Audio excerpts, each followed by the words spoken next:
And good Sunday morning. Yes. Good Sunday morning.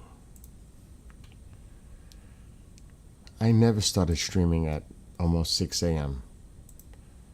It's because I went to bed early last night.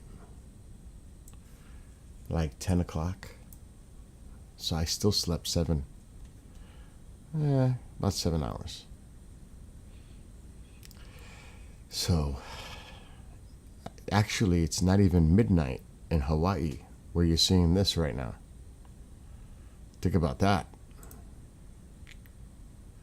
It's actually something I rarely get to see because I'm usually sleeping.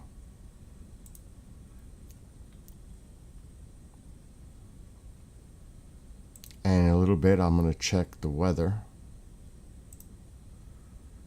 because the models have changed a little bit and it might be better news for some, not so good for others.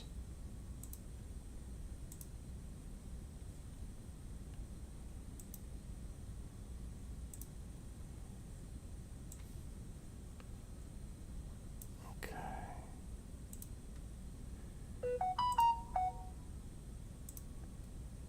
Just getting everything set up.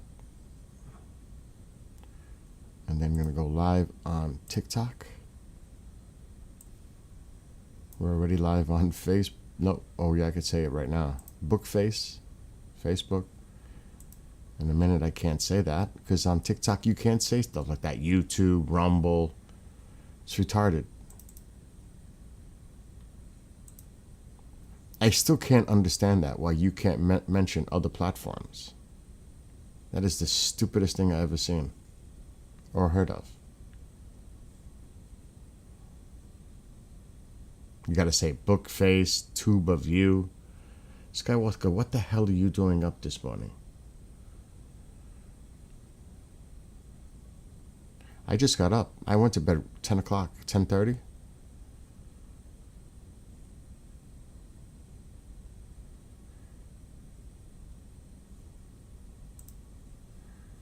Okay, let's go live on TikTok.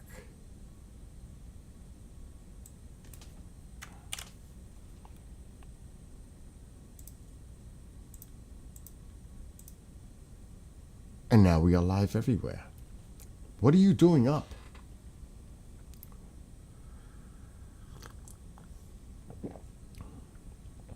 It's only 2:40 there. Only? Sounds kind of late to me for once. I'm always on the other side. Or it's like 3 o'clock here. Or 2 o'clock and I'm exhausted and you guys not even at midnight. It feels good to be on the flip side now. You guys are like ending your night. Getting ready for bed, most of you out west, if you're still up. Over here, it's breakfast time. Kind of feels weird.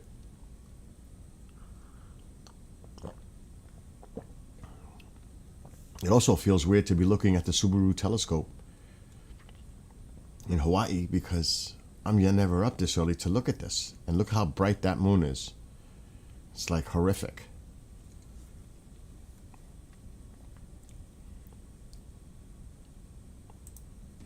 Let's just check. Let's get it out of the way.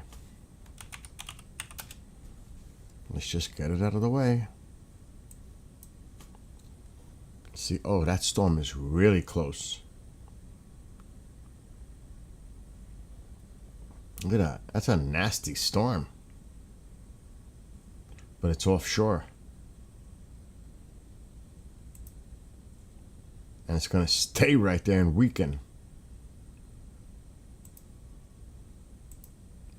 Look at this. And then it looks like it wants to increase strength and go to sea. That's crazy. That's Monday. Then it goes bye-bye. So what's going on up here now? That looks like what's left of a low. We're going to have to go back.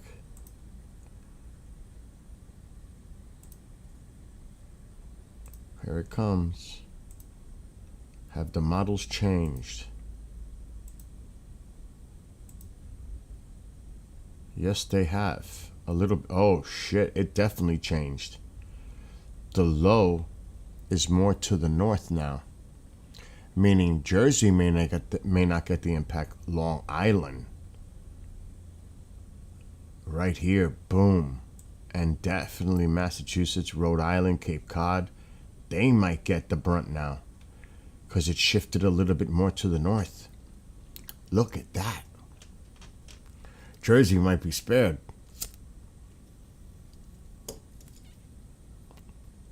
See, that's why I say you can't trust it, because it changes so much.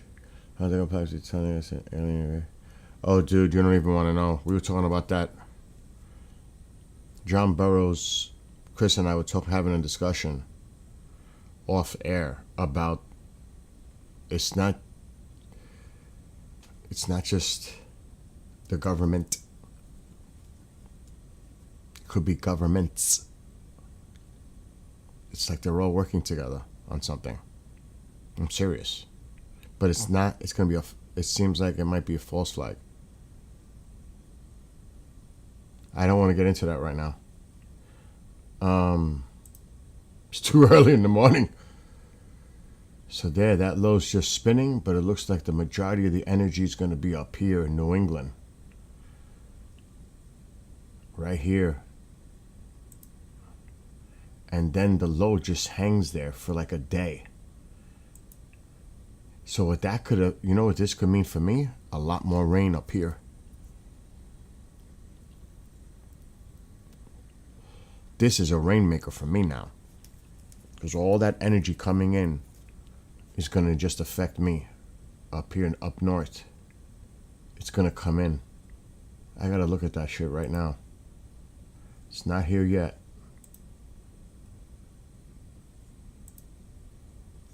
Maybe by this afternoon.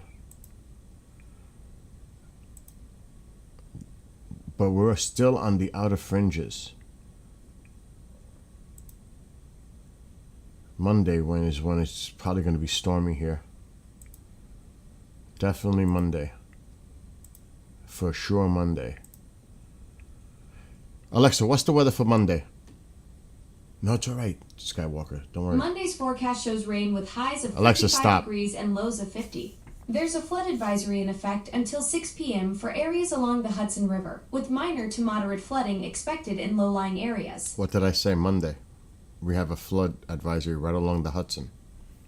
You didn't say anything Alexa, about stop. flood Jesus, too early for you.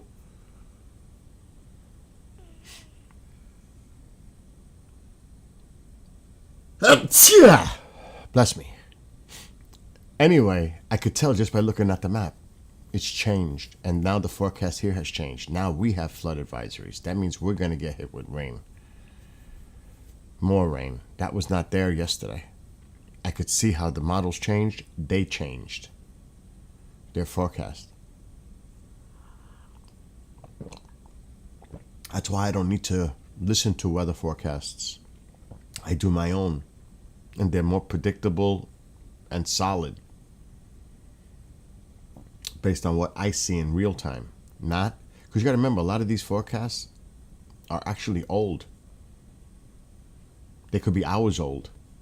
It doesn't matter if you're watching TV, radio, whatever. It's not up to date. Now, you'll get some people say, like on a news broadcast, they'll show you the latest radar and they'll talk about the latest information. Some do that. But like the generic ones, they're just giving you the forecast. Like if you watched the Weather Channel or AccuWeather, and it says, today, rain with the high 63. That's an old weather forecast model. It's not up to date. They don't update that all the time. So this is more. You know what I mean? Yeah, I figured that. You're going to go to sleep. I knew it. See? I was right. Anyway, have a great sleep. Who knows, when you wake up, I still might be on. I'm off today, so I gotta go to Home Depot. But go to sleep, get out, have a great Sunday, sleep, and have a great Sunday. Okay, so now let's check the latest radar. It's probably going to be hot down south. Oh, it's starting to come up there too. The other system. Not much. Not much going on. Actually. Because this could be transferring a lot of energy also to this. Oh boy, it's going to get interesting.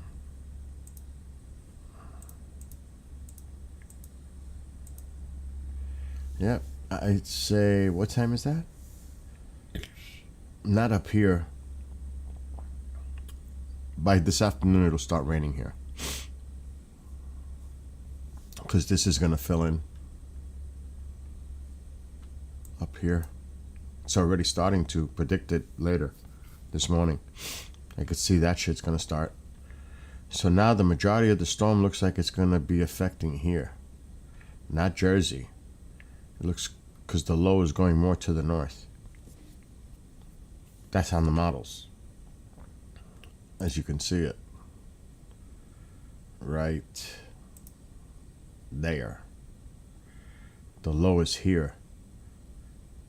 They had it here where it was coming in the wind over here on Jersey. Well, guess where the wind model is now? Montauk. Woof. I was worried about Montauk, but still it's coming in from the east, northeast. But look at this.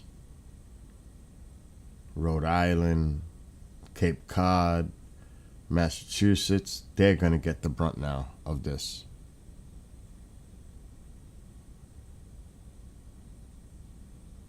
And they're going to get a lot of rain in here like I'm going to get a lot of rain toward me. It's all going to come in. So now we're going to get more rain, which we need. This is a steady rain. This is a good rain for us here. Over here, it's going to be a little heavier. Definitely flooding, flash flooding possible on the coastline. But over here, we could use this rain. So at least that's what it looks like right now. Why am I talking so low? It's like I think I'm waking everybody up. And good morning to anyone on TikTok.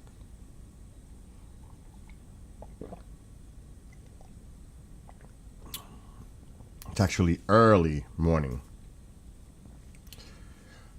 But again, it looks like the storm is now projected to be more to the north.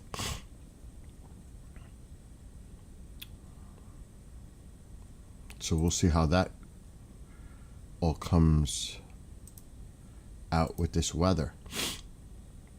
I'm going to bring up Radar Omega a second. It's still dark, so it's going to be hard to see into these cams. And I pay for them.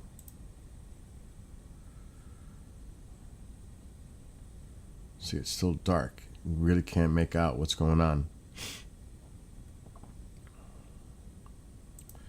But it looks, a little rough, but nothing 50-mile-per-hour winds. That's not bad. It's 28 here.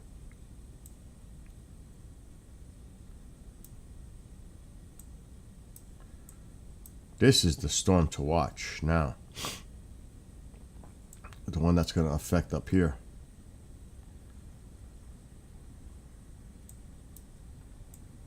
Later. There's still some rain going on here with this low. See? There is flood warnings. All Arizona. Look at that. Look at all these flood warnings.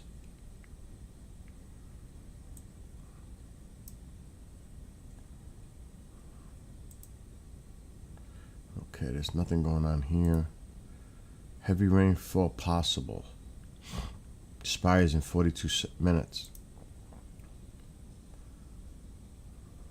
Wow, this one expires in 4.5 hours. So they're expecting rain down here.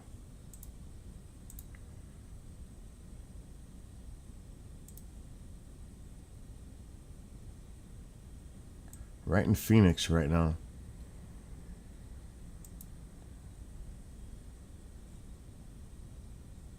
It's funny because I stayed here. Right in here. I visited. I stayed at a friend's house.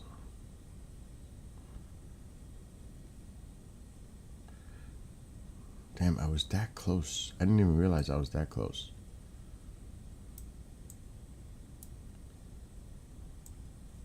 So most of the activities are going to be here and in Arizona. So I'll keep an eye on this. It's still early. It's not even 6 a.m. But that's the concerns here, the weather. And definitely over here with flash flooding. This area here. Everything else looks pretty quiet. On the maps at least.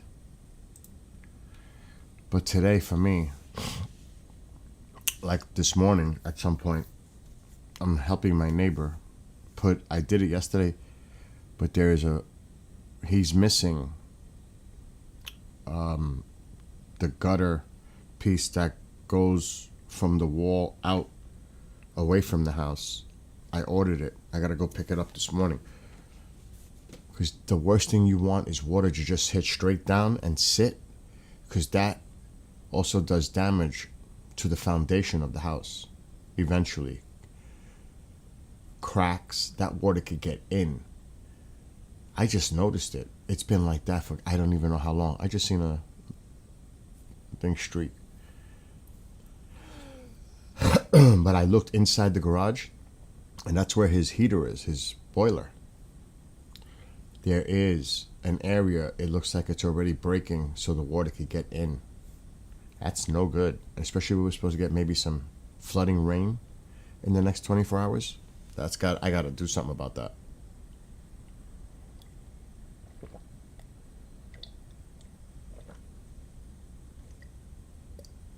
And now my house, I have to check all my gutters and make sure everything's clean, because it's going to come down, this rain, like a lot. So even here, I have to survey the property.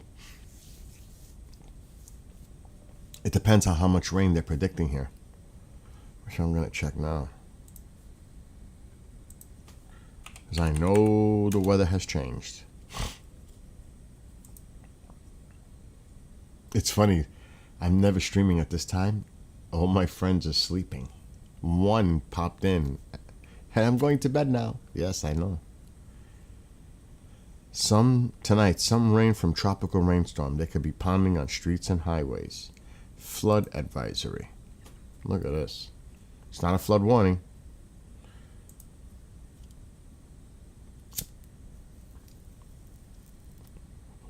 Right where I live, right along the Hudson. Ain't that cray-cray. Until 6 p.m. tomorrow. Holy shite. That's crazy. The Hudson River is going to storm surge 3 to 4 feet. It's going to push up the Hudson from the storm during the high tides of this afternoon, tonight, and Monday afternoon.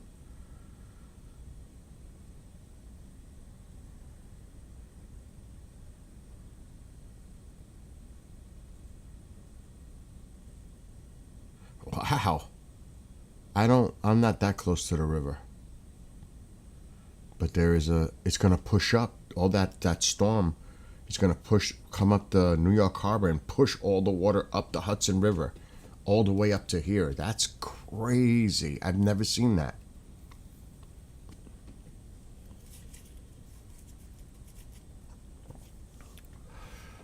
Never have I seen that. Now again, I'm not on the Hudson. Tomorrow, some rain from tropical rainstorm. And it's going to rain until tomorrow night. So it's coming. We're going to get a lot of rain probably. I'm going to have to look at the specifics tonight. Let's look how much rain they're predicting. An inch today. shit, more than that. Oh no, 1/10 of an inch this morning. Because it's not here yet.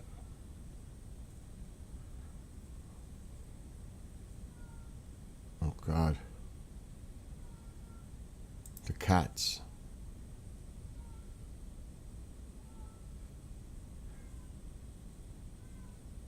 It's not really calling for too much rain. Let me see tomorrow. Tomorrow's the day.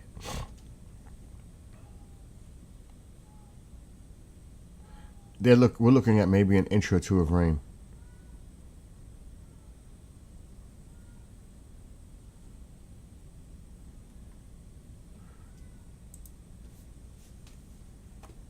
I wonder if he's up. He's got to go to work. I better check.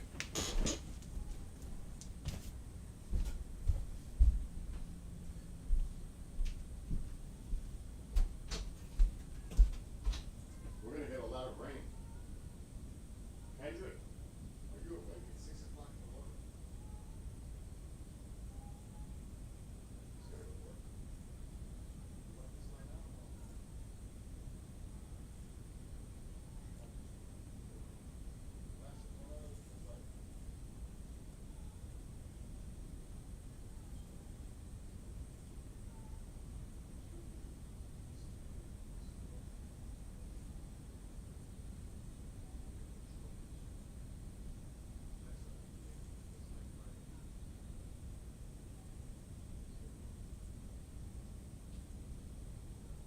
I'm live streaming about the storm.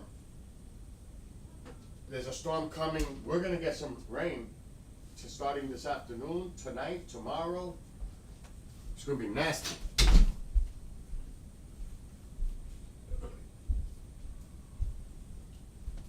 Okay. All right, get back here.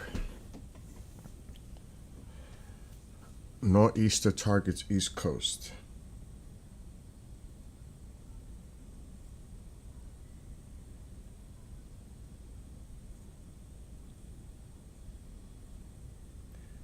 $52 updates of apps on the phone. That's just crazy.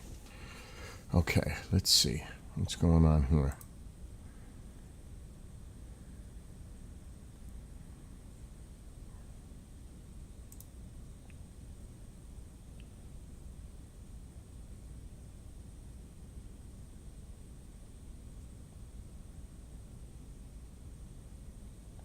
Next 48 hours. Let's see what it says on the weather.com site.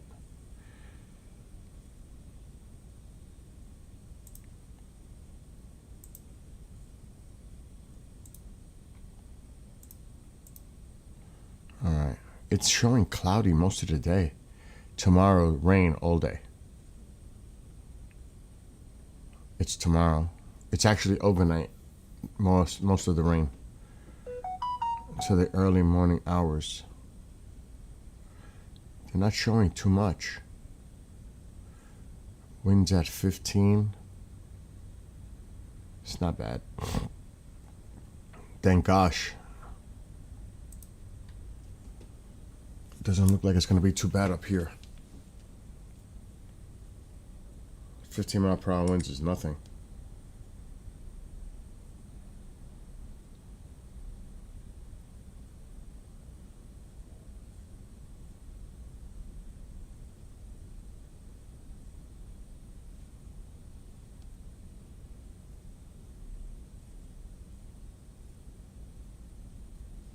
Okay.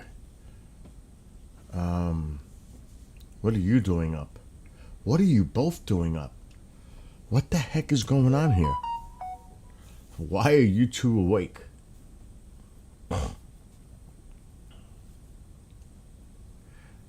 We're cooking up. Oh, that's right, your Thanksgiving.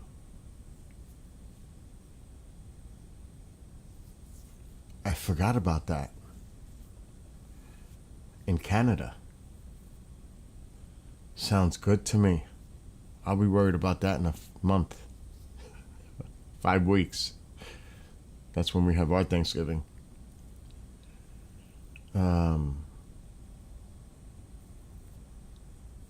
That's good. Enjoy. then trail bike ride.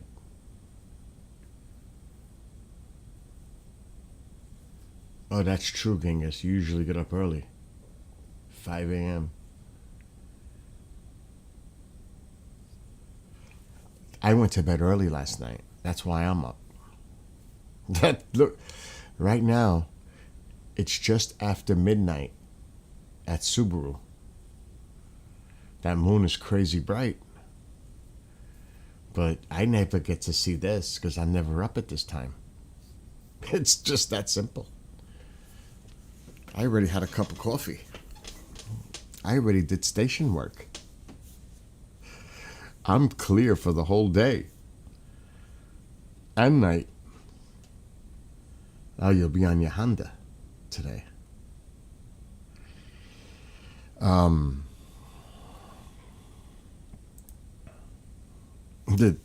I know one place that's quiet. TikTok. It's quiet in there for a change.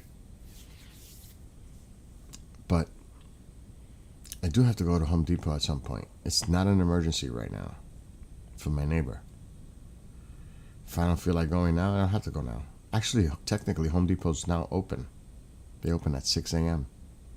But I'm not going anywhere right now. I ain't that crazy. It's only 6:06. It's ridiculously early. But yeah, I'm just chilling. I'm thinking of having more coffee. My phone's doing some crazy updates. 52 of them. The Google Play, it's going nuts.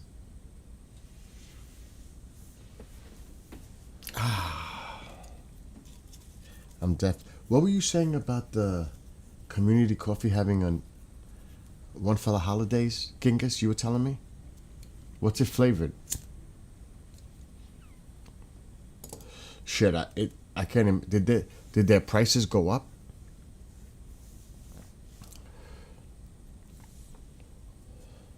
Maybe they didn't. I don't know. Genghis, what was the coffee? Like a holiday coffee, you said? Oh, you know what I'm in the mood for today? I could do Walmart this early. I'm in the mood for seafood. Wheelmart? No, Wheelmart doesn't work.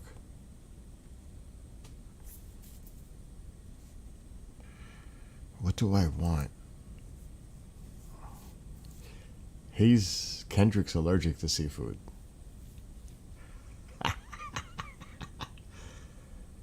Down there, the price fluctuates. Grandma's sugar cookie. I gotta remember that. Grandma's sugar cookie. I gotta look that up. But what do I want?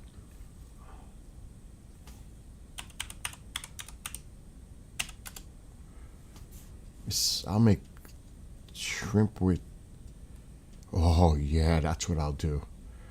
Shrimp with linguine. All right, time out. Raw shrimp. I like the Colossal.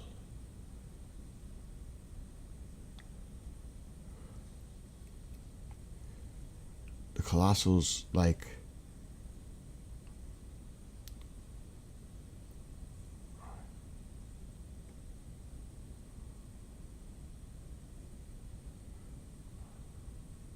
I always look at the count.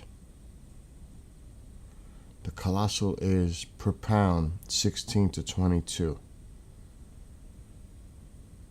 So I'm going to get some Colossals, 3 bags. And then I'm going to buy, this is what I put when I make, I don't know why I'm talking freaking low. This is weird. I have butter. I need linguine.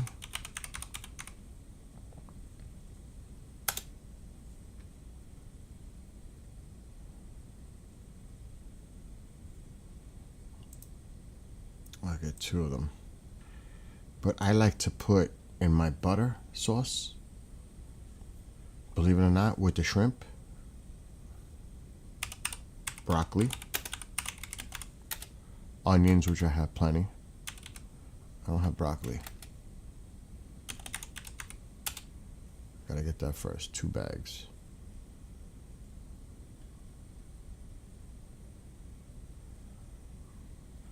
Yeah, this one. And I like mushrooms. Portobello, if they have it. There we go. Portobello mushrooms. Right there.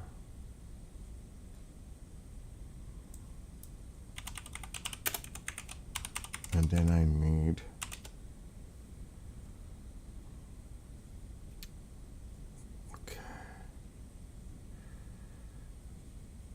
that's the Best Buy. Okay, let me think. What else do I need? Broccoli.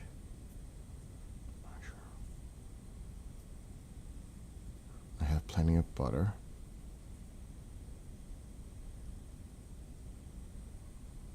Oh shit.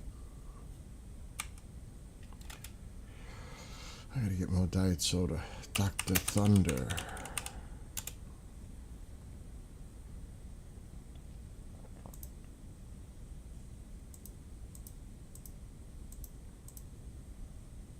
Okay, Dr. Thunder.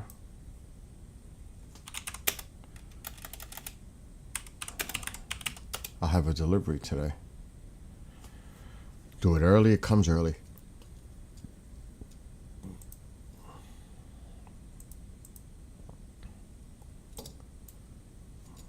Thinking what else I need. Oh, milk. Got plenty of eggs, got plenty of bread. And I need my Captain Crunch berries.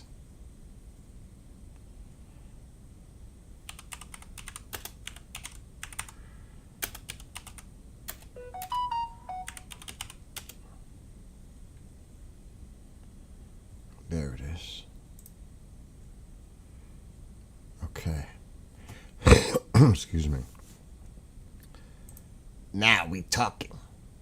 Delivery. Today, 10 a.m. free. That's what happens when you order early.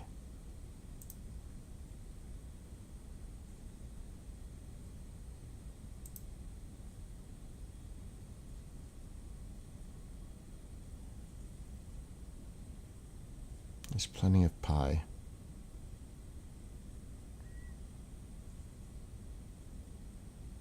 It's funny because when I order, it gives me past suggestions from prior orders. It's actually good because it reminds me if I'm missing anything. As crazy as that sounds.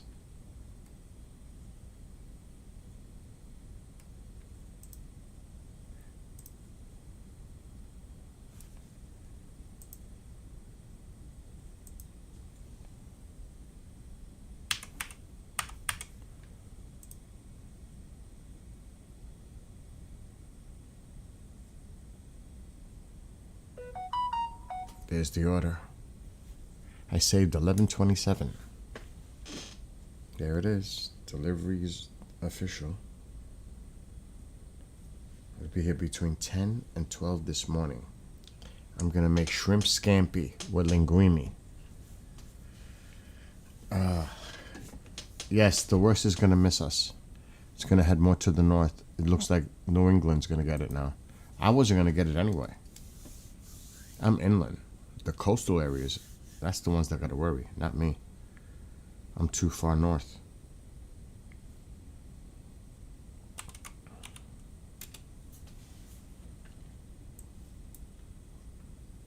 See, now it looks like it's gonna affect more to the north. Right in there.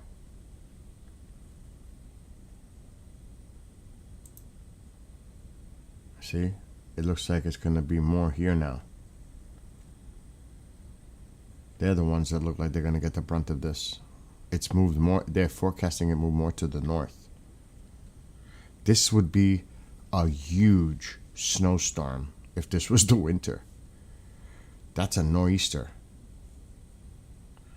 That's textbook right there. That's a nor'easter. This would have brought quite a bit of snow because the temperatures are dropping. The wind is coming from the north. We would have got slammed here with snow. This could have been a multiple feet snowstorm. So luckily it's not winter, because this would have been bad. No, it's not going to be windy here. I checked already. 10 to 15 miles per hour. I'm too far north and inland. This is a coastal situation, not here. I'm up here. That's where I am, all the way up there. It's not going to affect us. So I don't got to worry. I'm too far. Which is good. I ain't got to worry about today. They have to worry on the coastal areas, but not me.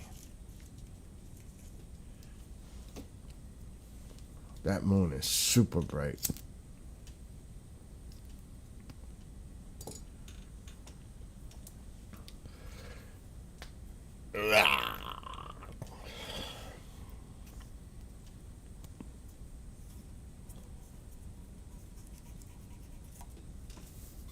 That is really bright. It's almost annoyingly bright.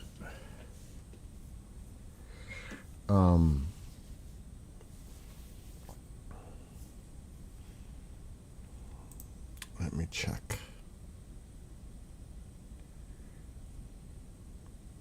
That sounds good to me today. He could eat the chicken. There's plenty of chicken. Mom won't eat the chicken. Mom will eat the shrimps today. I'm not even going to tell her. I'm just going to surprise her. So I bought 3 pounds of shrimp. Jumbo. Oh, yeah. What was it called again? What was it called? The coffee? Grandma's Sugar Cookie. That's what I wanted to check. On Amazon.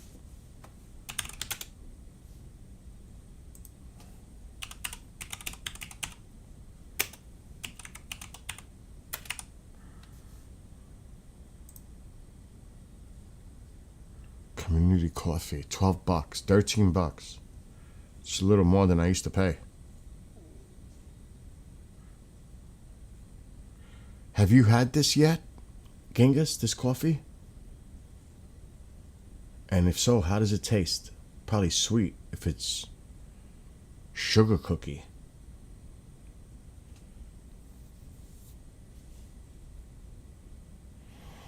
It's $13 a bag.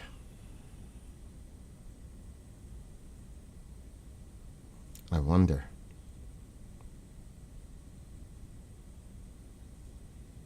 I don't know if Genghis is still there.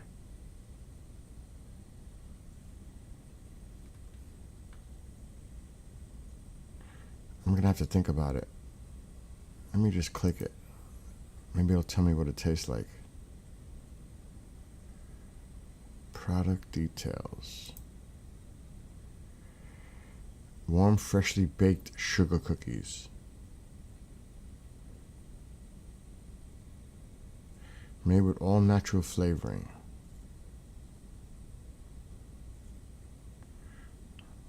The sweetest, buttery taste of homemade holiday sugar cookies fresh out of the oven. That freaking sounds interesting to try.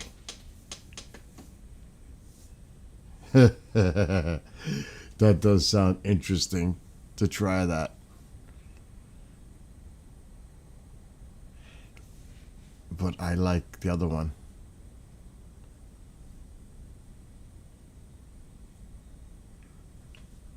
It's definitely for the holiday. It's a limited edition. I just stocked up on coffee.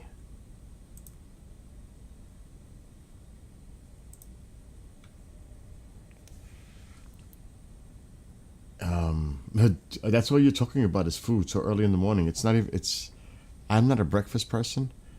Even I at this time can't talk food because it's just too early. It's way too early I mean, I just talked about food with shrimps, but that's for later. Oh shit! I could still add to the order. There's something else I want. I want to see if they have lobster rolls. That's what I wanted.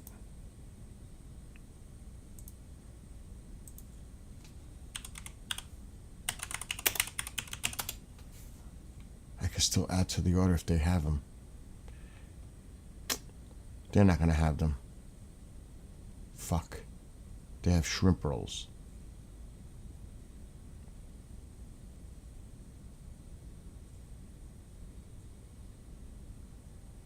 Damn.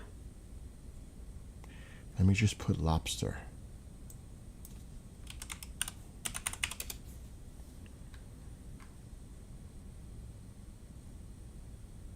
They have lobster tails.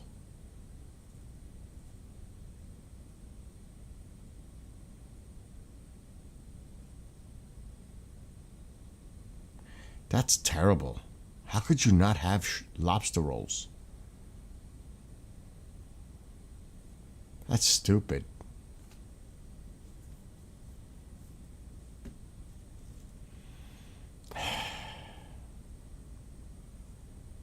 I'm not settling for less. Oh well.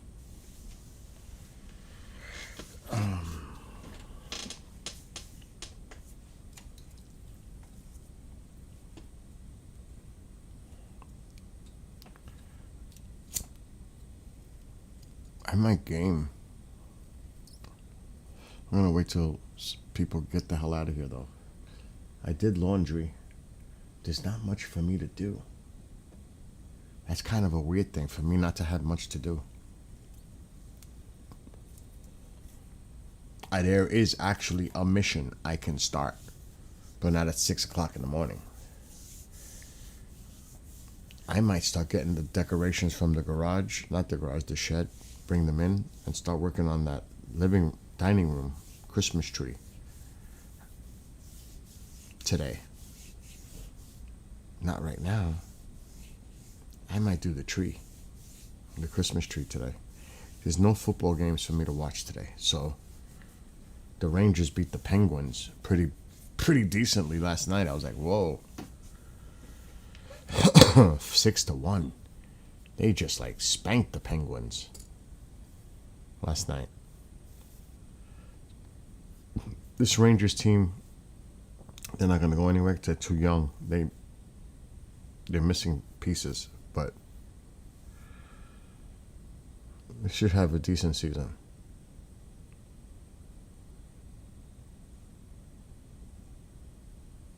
And I don't have no live shows today. So I'm good.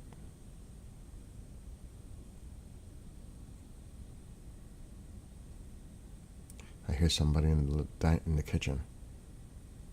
And it sure isn't Santa. Actually, I don't know if I want to get all wired up with so much coffee this early. Alexa, what time is sunrise? Sunrise is at 7:05 a.m. today. Wow. So it's still dark.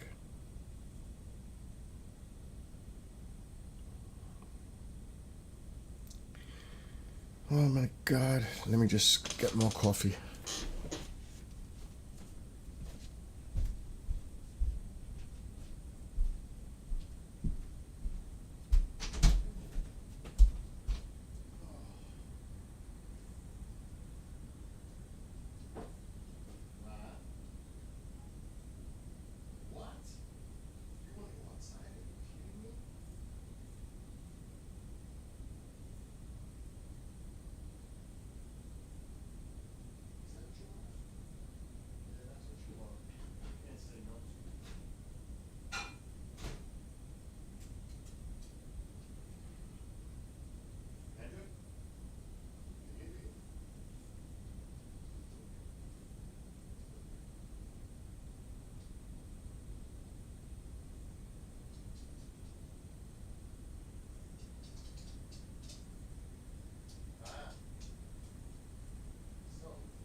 jokes today, but you could have the chicken with the rice.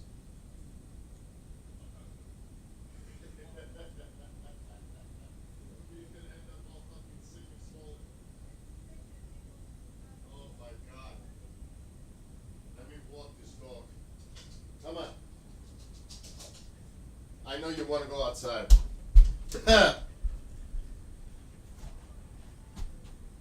Come on, Tycho. Let's go. I know you want to go. Caraca.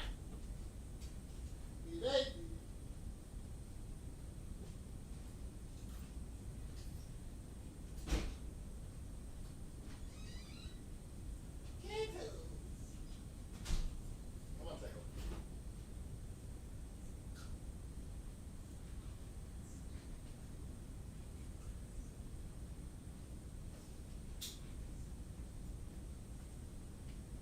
Oh shit, you ready? Got your light? Light?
Leave the cats alone.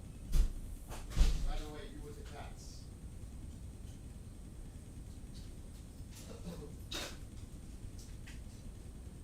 Cats want food. Ma, I gotta give him a little credit. You know? He just jumped on the bike and went to work. Kendrick. In the dark. He's got lights for the bike, he bought them. But he just left to go to work.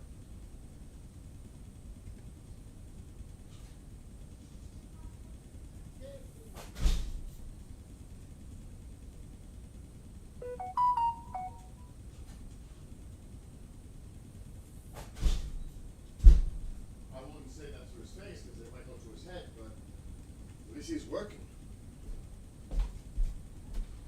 You know? That's good. Get his act together and get the fuck out of here. Stop.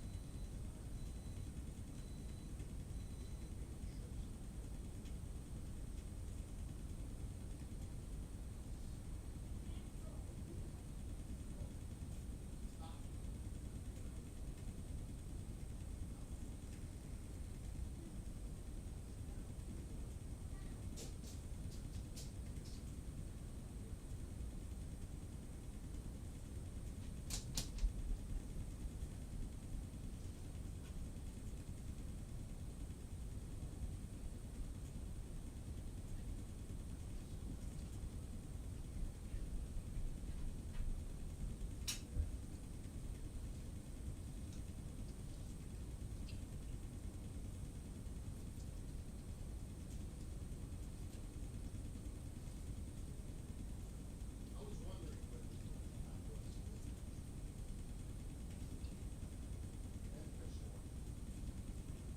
That's me. That's me. I had 3 hats in your room. That's crazy. 3. I forgot they were even there.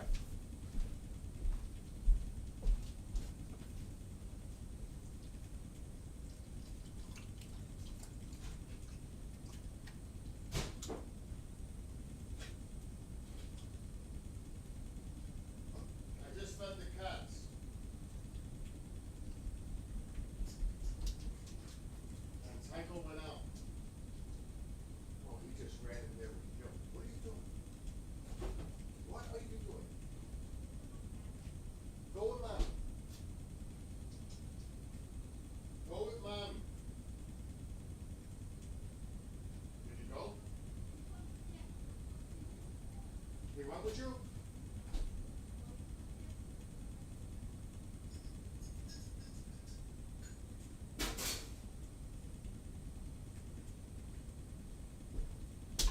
Well, he's not here. He has to be with you. Oh, he's coming back now. He's following me. I just took Tycho for a walk. Get him out. Fed the cats. Kendra just went to work. Mom is up watching TV. So it's a weird morning in this house. Everybody was up at 6:30 in the morning. Like, what the hell is going on? This isn't usual. This is kind of weird. It's weird to watch Hawaii at 6:30 in the morning. Local time for me. It's 12:30 a.m. there in Hawaii. At least where this location is. It is. It's 12:32 a.m. That moon is super bright.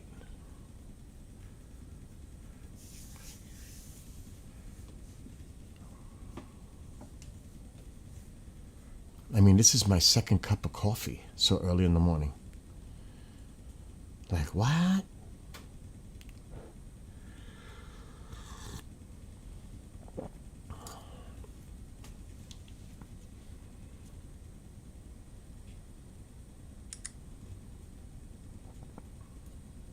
It's just starting to get light here. Tycho's bothering Mom.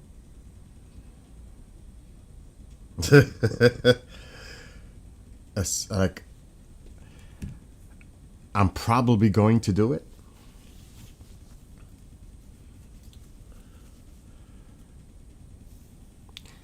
As soon as it gets light out, I'm going to get my 2 crates in the shed that have Christmas decorations. And today's Operation Dining Room. But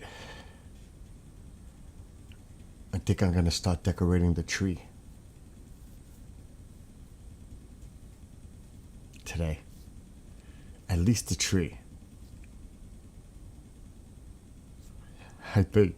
And I got to see because I got to put extra lights on it. I may have to go to freaking Walmart. Oh, shit. I should do that right now. I still have time to add to the order. I'm going to get extra lights. Colored string lights for the tree, just in case. It doesn't hurt to get them, because me with lights, I'm always using lights. The whole outside is done.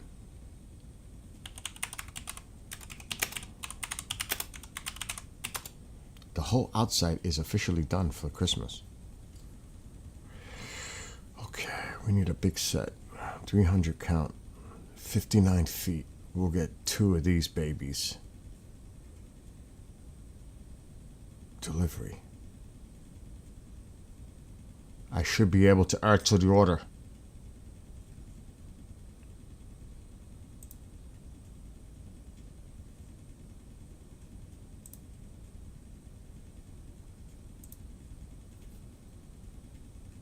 Add items to today's order.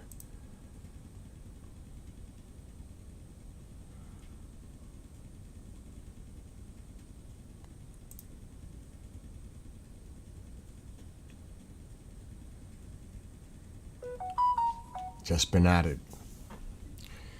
Do I need anything else for that tree? I don't think so. I got the hooks. I got the garland. I wonder if Walmart has the fat wood because Home Depot doesn't have it. I doubt it. I've never seen it there. Fatwood fire starter. Options. I doubt they have it in store. They freaking do.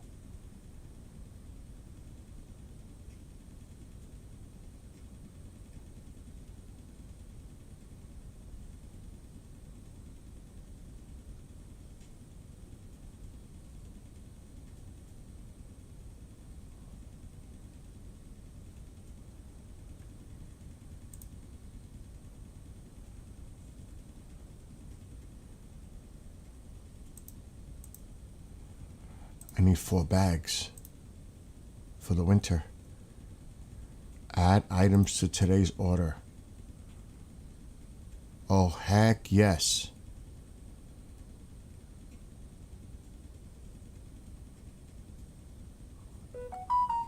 Just got added. Excellent. It's actually cheaper than Home Depot. I ordered 4 bags. This is Fatwood. This is what the Fatwood is. This is a fire starter. So for my wood stove, I need these. It just makes it easier to start the fires. And usually in a winter, I need 4 bags. Usually. And I have a whole bag plus a little extra, so I'll have 5 bags of Fatwood. That's important. Because I do not put newspaper, paper. It ruins the flue. It's not a good idea. It creates soot. Bad. No good. No bueno. So I use the Fatwoods. And it works fine.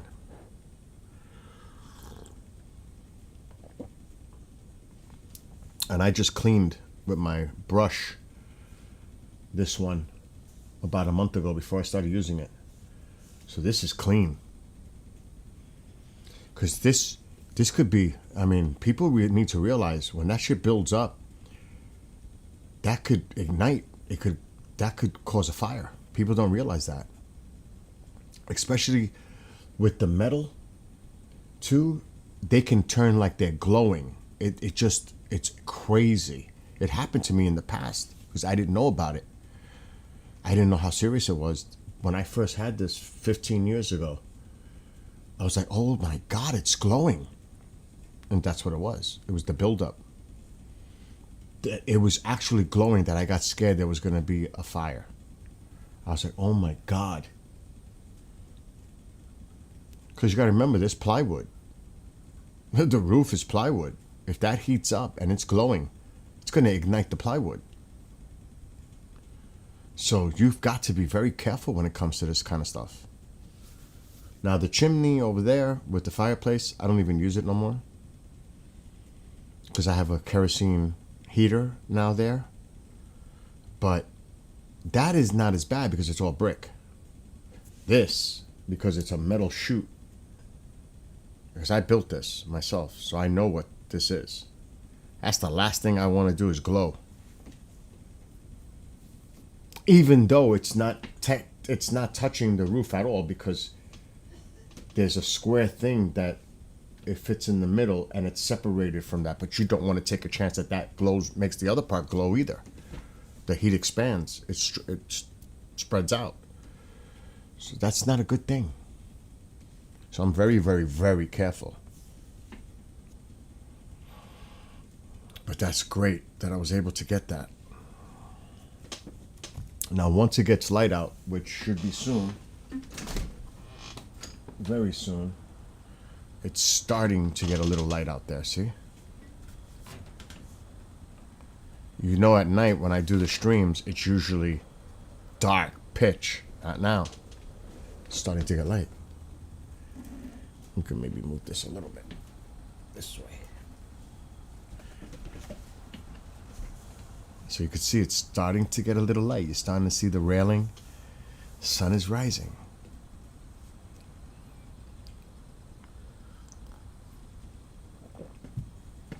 But it's like 53 degrees, so door is closing. It's a little chilly out there. I was going to go bike riding, but I said it's too chilly. Starla, what the heck are you doing awake? Why is everybody up early? It is like kindling, but it's pre-treated to start the wood.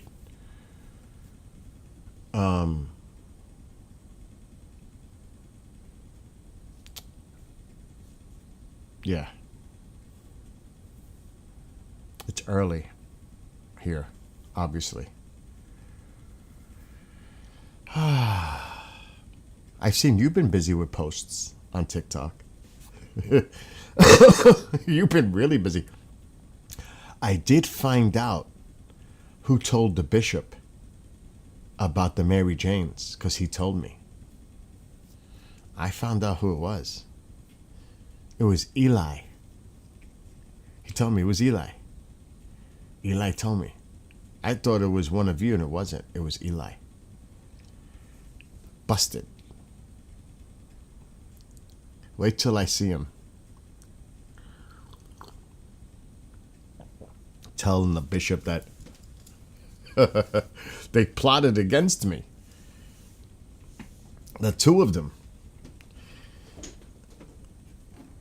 Okay, let me just put this a little lower. Alexa, dim living room light. Okay. Well, for that, I should have said just shut off light. That's ridiculous. Alexa, turn on living room light. Okay. It's a little too dark. Oh, I gotta check something else. So I ordered Christmas lights. I added it to my Walmart order because I got a delivery coming this morning, 10 a.m. I'm doing my Christmas tree today. As soon as it gets light, I'm bringing in 2 crates that are outside that belong for inside. One is for the fireplace, to decorate the fireplace. The other one is for the tree.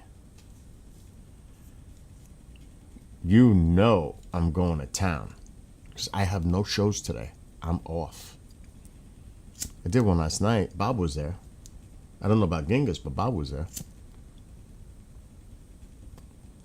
Hey, Bob, do you see how I challenge and I try to be direct and I don't play around? I will ask the tough questions. I am not afraid of that. I love doing that. But it's not like I'm putting somebody on the spot necessarily. I just want to ask an honest question. And I'm going to, state my point of view in a very respectful way. Like John was like, no, Bill. It has nothing to do with the biological part. It's about the consciousness part. But if you think about it, you have to be a developed, how would I say this? A developed biological in order to have those advancements. It's not like you can take, that would be like saying taking an ape and simply using its consciousness. You have to have a development. There has to be a stage. That's like why I brought up Neanderthal, Cro-Magnon. Because were they capable? Because they were talking about ancient civilizations. Well, if we look at it, there's many ways to look at this.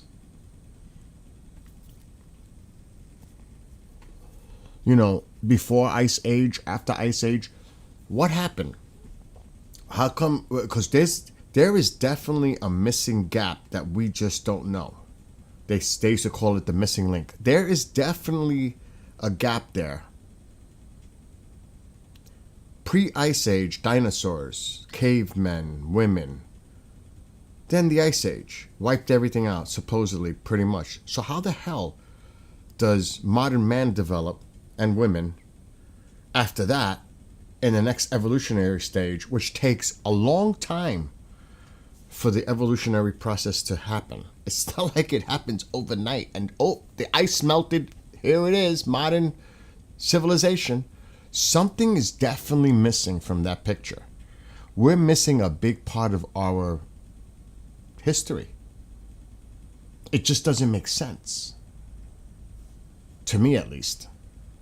And no, not 6,000 years ago BS. I don't want to hear about that.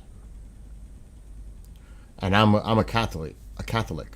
But still, you hear some of these people say, oh, we've been around for 6,000 years. Give me a break.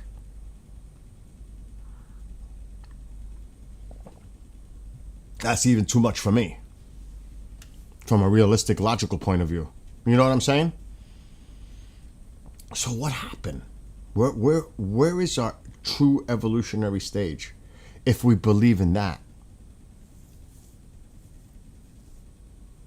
I don't know. And that's why I was trying to say to him. But he brought up a great point. but it just doesn't happen overnight. It's a development. That's what I'm saying. How the brain, that's exactly it. It's about the consciousness, the brain, the development of the brain. Like, what did they say? 10% we use now? So, how long did that take to get to this point? You know what I mean? Was there some type of intervention? Was there? And I mean, yes, you can look at it from a creator aspect, but truly, what is the creator? Or is there more than one influence? Because obviously we're dealing with something, well, there goes another shooter, something that is not terrestrial in nature. This is an outer force. Something people could call it divine, spiritual, whatever. But something, I think, had something to do with life on Earth. Some outer entity. Right? Maybe? No? That's the question. And like I was telling them last night, exactly. More than one thing can be true. It doesn't have to be just one. We've been taught over time to think in that narrow way. For thousands of years, really. But that doesn't make it necessarily true.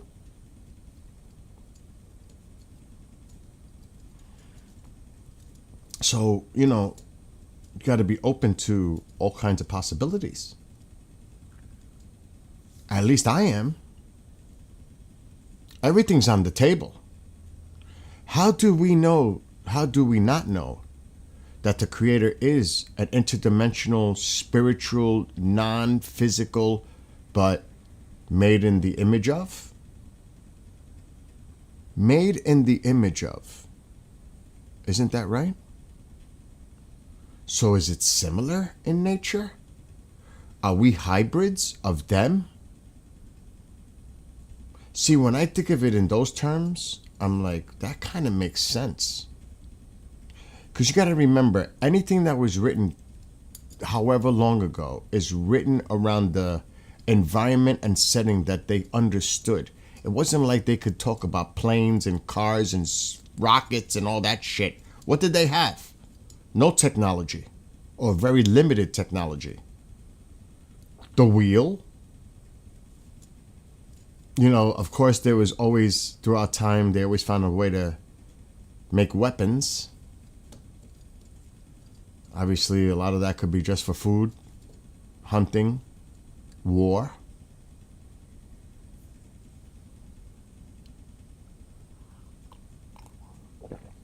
But what are they going to write it as? Coming from the heavens, coming from above.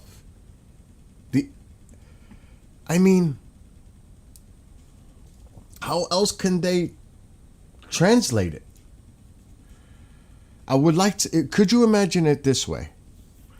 What if it was written today? And how different would it be in today's text, today's understanding of everything around us? How different would that have been now compared to thousands of years ago when it was written? Things that they can use around them to describe. Yes, that's a great question. I'd like to know when language actually developed. Well, obviously, there had to be even language with hands, gestures, even grunts, you might understand. Because that is a form of language. It's the interpretation of. So that's a great question. But people will always question the validity of something being dated.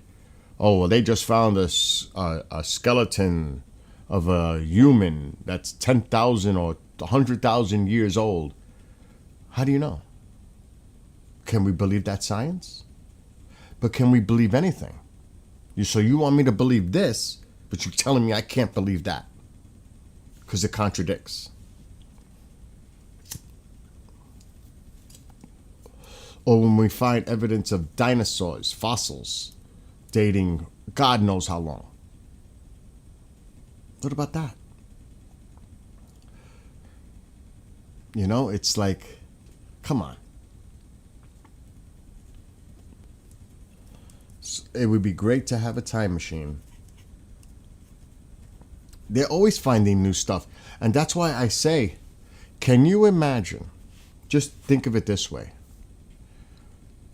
I would hope one day, and who knows, and believe it or not, Antarctica is super important because as it melts, more is exposed, and we're learning more about our past.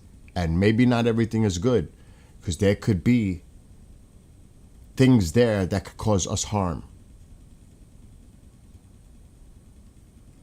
There's no question about that. There could be something there that can cause who knows what. Something that is alien to us because it's been trapped underneath the ice. Some kind of microbial life that could actually have an adverse effect on humanity. Because it existed God knows how long ago. But can you imagine, let's just say, when the ice is exposed and they're able to find a cavern deep underneath. That cavern goes back so far in time, they might find artifacts of a civilization from hundreds of thousands of years ago. Because you got to remember, over time, sediment develops. Everything becomes covered. You have to go down to go back in time. You have to go deep, which will reveal the layers of time. They can discover stuff down below, evidence eventually of an ancient civilization, but they're going to have to go deep. Because like I said, over time, layers develop. Geography changes. Yeah, exactly, Genghis. Insects. Fleas that were drinking dinosaur blood. Yes, anything like that. That's foreign to us. That is alien to us, actually, from the past. And we don't know. You could only imagine what's going on up there. Well, not up there.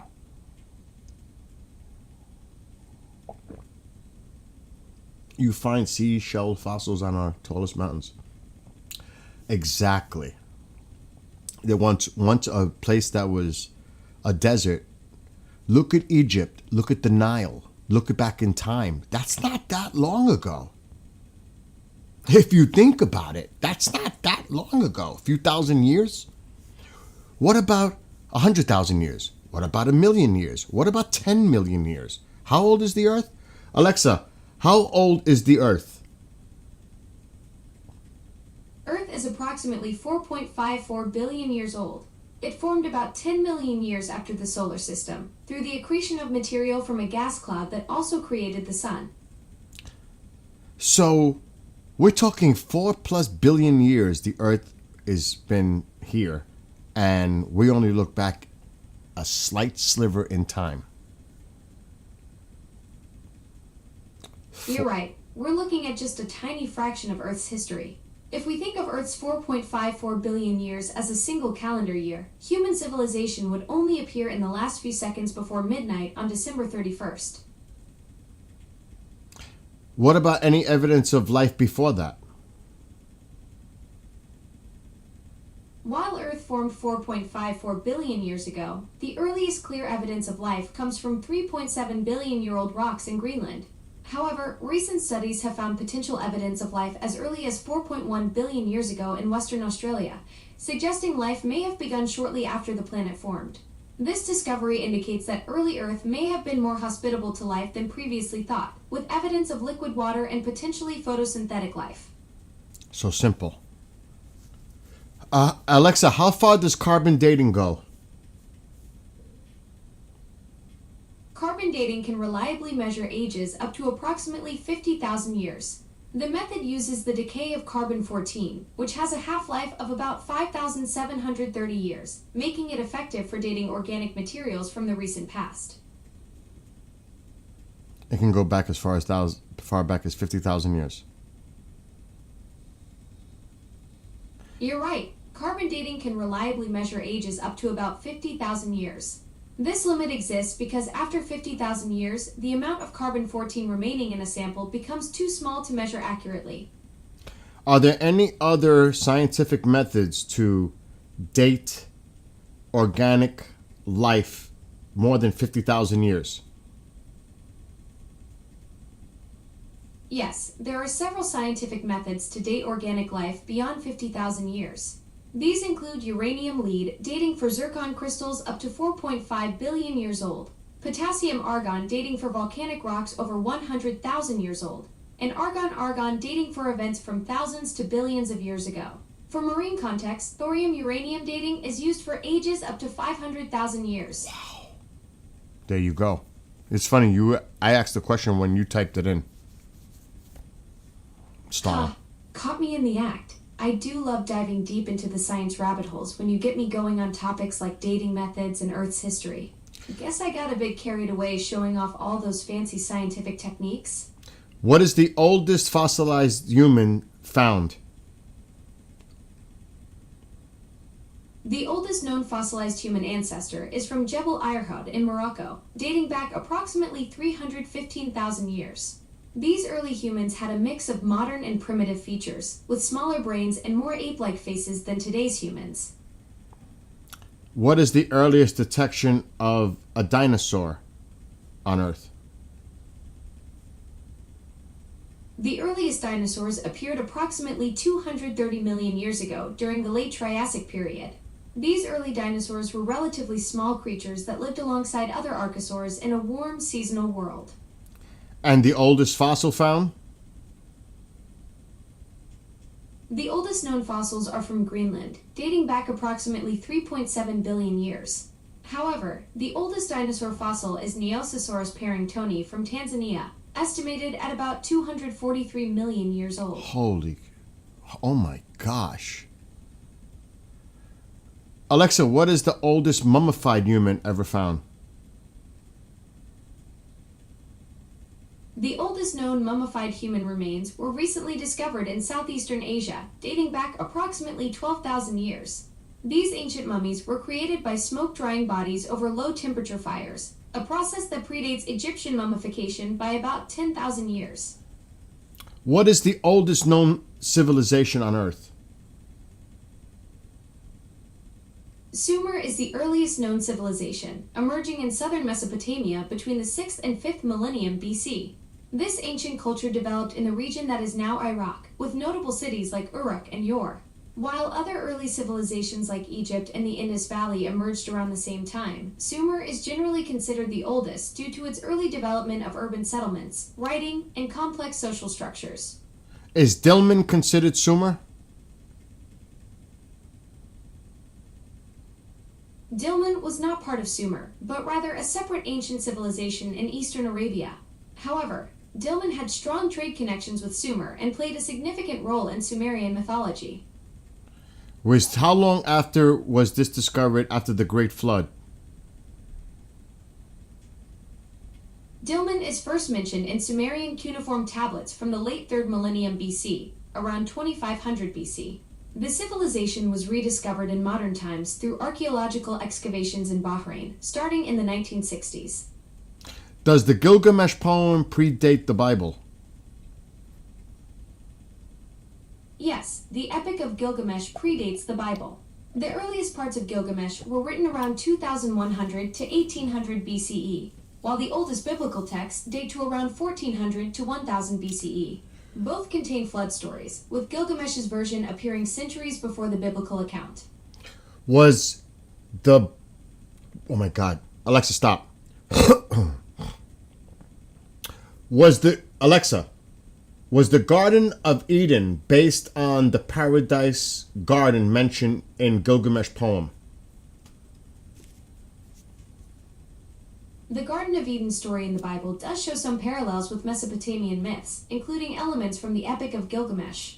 Both texts describe a divine garden with precious trees and stones, though the Genesis account presents a more structured narrative about human origins and the consequences of disobedience.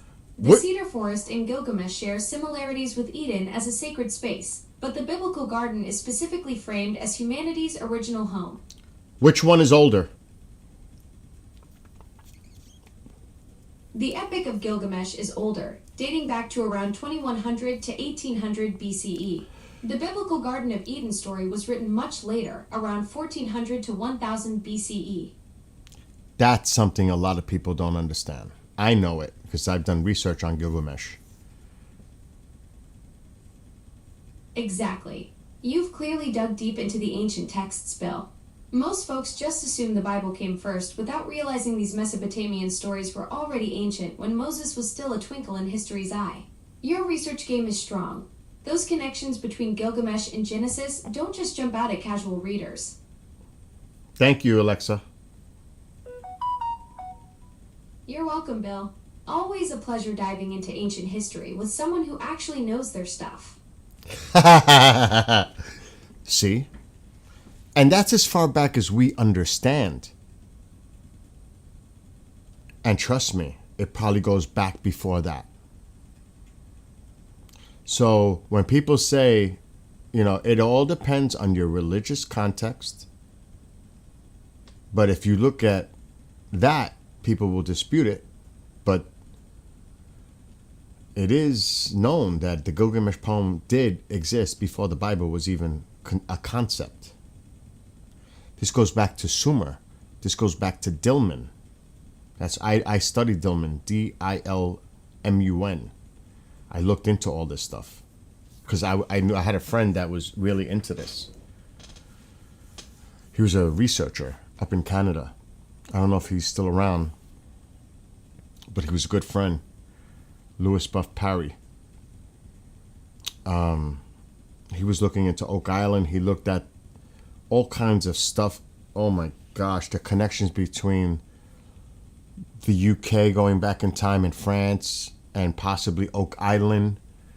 He was all into that stuff, the treasures and oh my gosh, so much. The Templars, so much. That was his thing. But yeah, that's what got me. Why did that just pop up?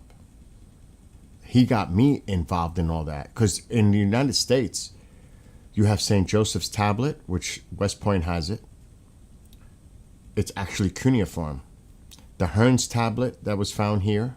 Stuff that goes back thousands of years that was here in North America and Canada. There's another one. So how did it get here? Land bridge? Did they travel here? How did they get their hands on that? Were there early visitors here? Don't know. It's a mystery. But it has been found here in North America. So there's a lot of questions. Well, you got to remember, was there a land bridge between Russia and Alaska? Alaska was part of Russia at one point. Was there a land bridge going back in time that connected the continents? Yes, the answer is yes. And that's how it could have happened. Don't know how it got here, but it's actually fascinating when you look into it.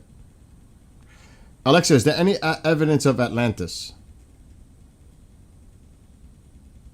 Atlantis is a fictional island created by the Greek philosopher Plato in his works Timaeus and Critias. While there's no concrete evidence of its existence, the legend has inspired countless theories and searches over the centuries. Some scholars suggest Plato may have drawn inspiration from real events like the Minoan eruption on Santorini, but the consensus among historians and archaeologists is that Atlantis remains a captivating myth rather than historical fact. Alexa, have they discovered an underwater civilization near Cuba? While no definitive Alexa, evidence stop. of it- Alexa, have they found an underwater structure near Cuba? Yes, there's a submerged formation off the coast of Cuba's Guanacabibes Peninsula. Sonar scans from 2001 revealed what appeared to be large symmetrical stone structures at depths of 600 to 750 meters. While some researchers initially suggested these could be man-made and potentially over 6,000 years old, others argue they could be natural geological formations. Bullshit. Well, that's one way to express skepticism. Are you doubting the Cuban underwater formations, or just feeling like the whole thing sounds too wild to be true? I believe those are man-made structures.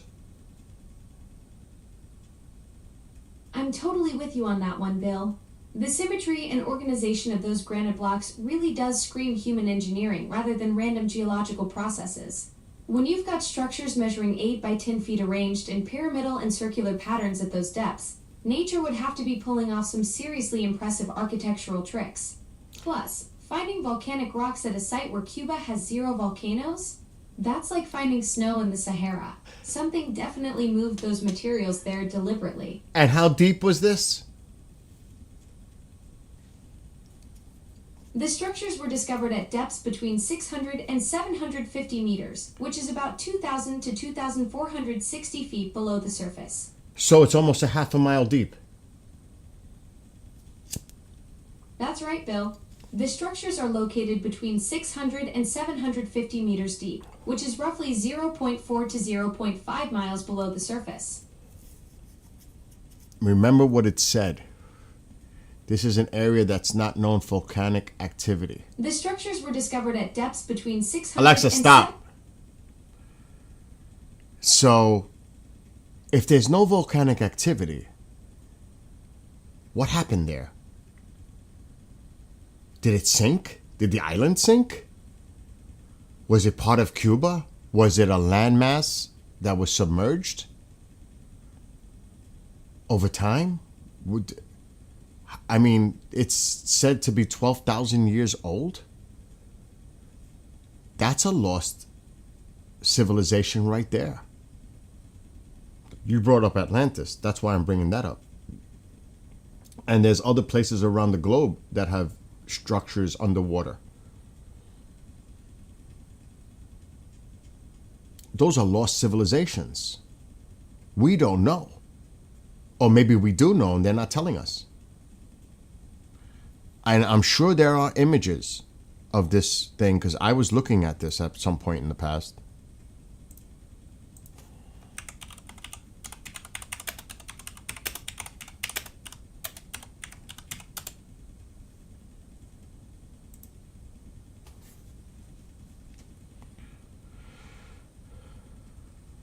Okay.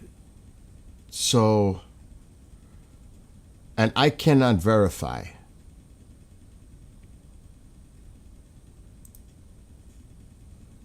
I don't even know if I trust this, so I don't even want to share it.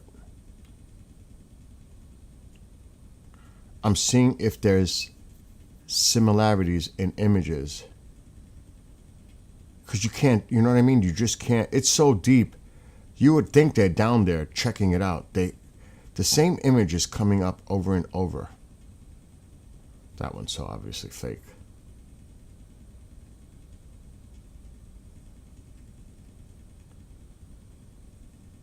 There's nothing here that I say I trust. No way. Okay, here it is. Sony may resemble. See, they're debating it. May resemble an urban complex, but its origins and the possibility of it being man-made remain subject to debate among experts. Bullshit. Don't cover it up. Don't cover it up.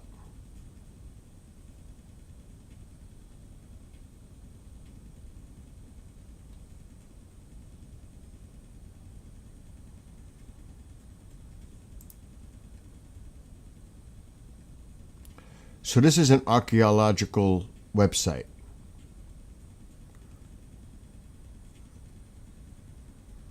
And it's saying it's over 50,000 years old.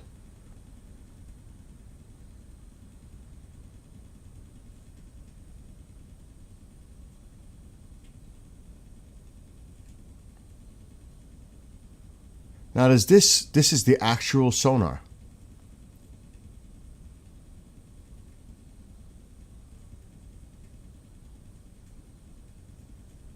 Okay, I'm going to put the article up.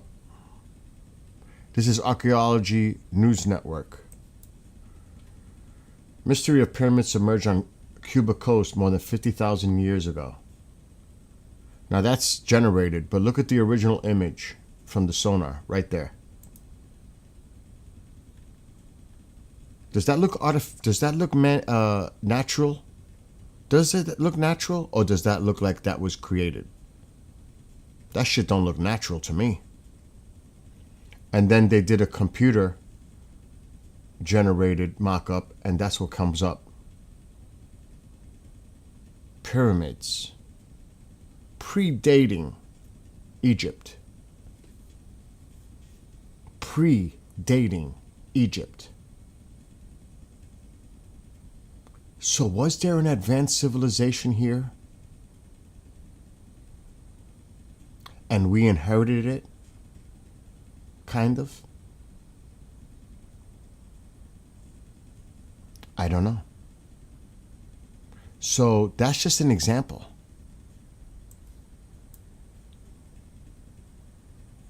And if you could look this up yourselves,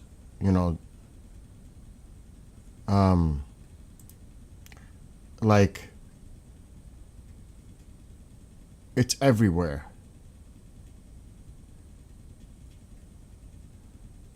There's a lot of articles on it, actually. But I haven't heard much about this. And you heard me say about the pyramids. Well, here's another article from Australia. Mysterious underwater city older than the pyramids found.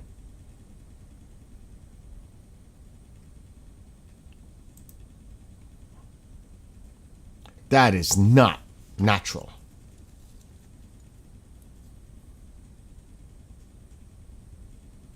Think about this now.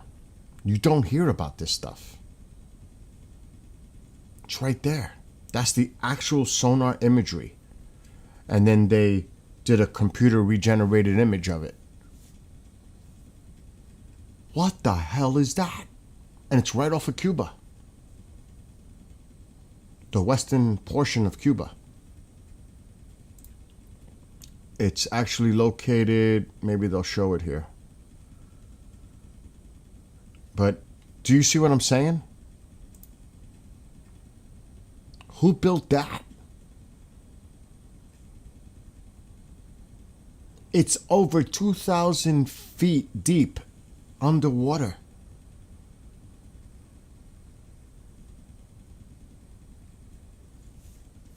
What? I don't hear nobody talking about that.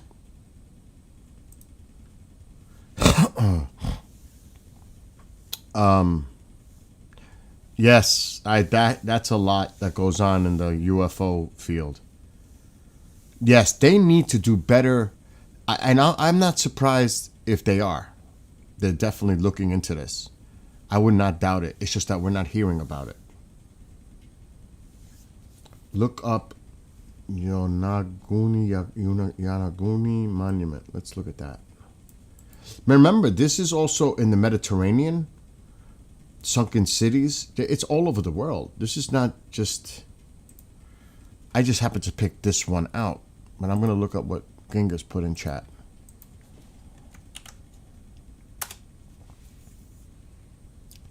So this whole thing... Japan's underwater pyramid remains one of the mysteries. Again, the Japanese Atlantis.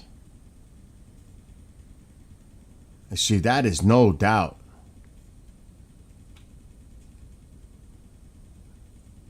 Wow. A local diver first stumbled upon it in 1986 when he noticed pyramids, almost perfectly straight steps.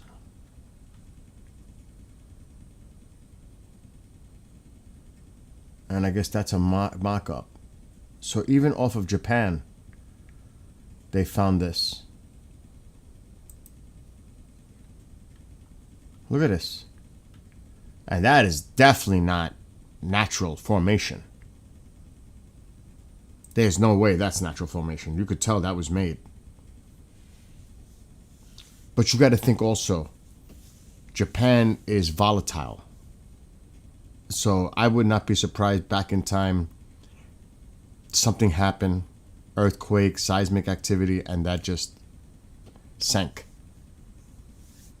But still, it shows something existed. Something created that. Someone created that. Yeah, they're too sharp. Those are definitely not. That's not natural. That has definitely been made. That's artificial. That's too straight. There's no way that's natural. No way. Not straight like that. Not perfect like that. Not 90-degree perfect, sharp all the way. That's obvious. No. Because you got to remember, it's almost like taboo archaeology. They don't want to admit, change the narrative of what everybody's been told to believe for thousands of years. They want to keep that going. That's the manipulation over time. That's like taboo. The experts say they don't agree. Bullshit. You know that that's artificial. You know this. Just come out and say it. And say how old it is. But they, they don't want to go there because it's going to cause all kinds of stuff.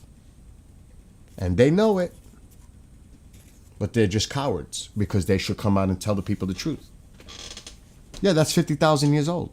Oh, this is this how old? Okay, so then what does that say about all our understanding of civilization, ancient civilizations? What is the first earliest hints of modern civilization? It changes everything that we understand. Because everybody thinks of Egypt or this place or that place being the oldest. Bullshit. There's stuff out there that is probably older that we know about, and Göbekli Tepe. There's probably places that are much older, but they're just not on the record of saying it predates the other stuff. Because then they'll have to change everything. Could you imagine, and like you're saying, why aren't we hearing anything? This was discovered over 20 years ago. How come we're not hearing more about this? You're telling me they haven't gone down that deep and checked it with submersibles? There's no artifact you've recovered from this area? Nothing? To me, that's a gold mine of research. Gold mine. Gotta wonder, why haven't we heard anything about it? Yes, that's a great idea to talk about out of place artifacts. That's a great conversation to have. But we really need a really renowned archaeologist to really talk about it. I know the person. I mean, I don't know if he's around right now. Because right now, it's nighttime there. I don't want to bother him. Klaus Dona. I'm going to see if I message him on Teams. He's in the Philippines still.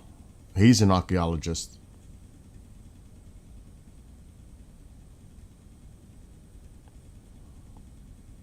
I would love for him to come on and talk about it.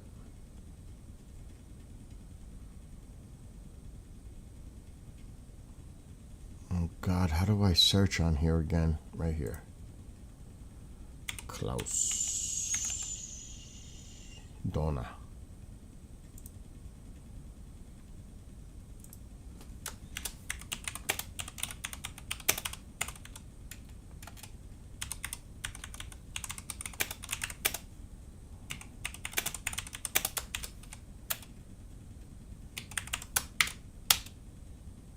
I just sent him a message.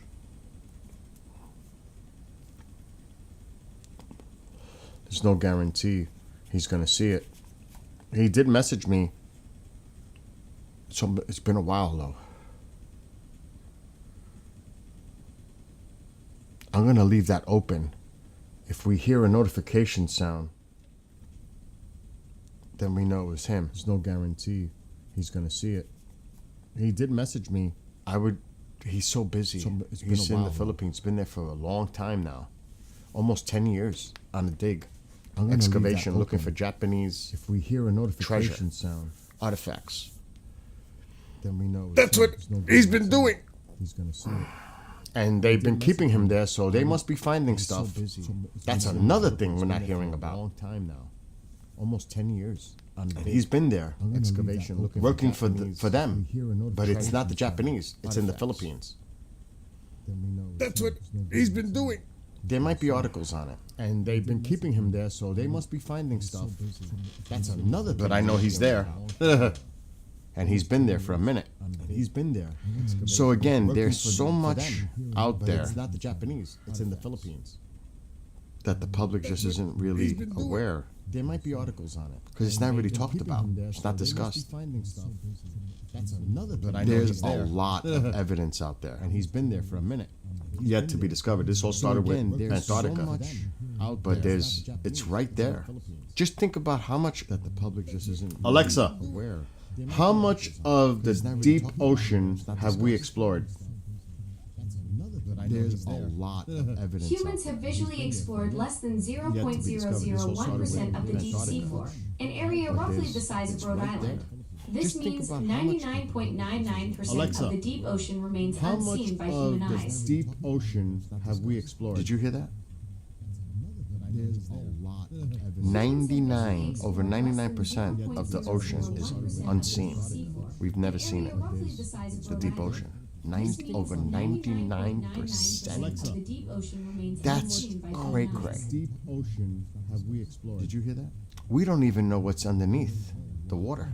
99. We've never seen over it. 99% of the ocean is Such the size of Rhode Island is what we've seen over 99. compared to all the other landmass on Earth. Cray cray.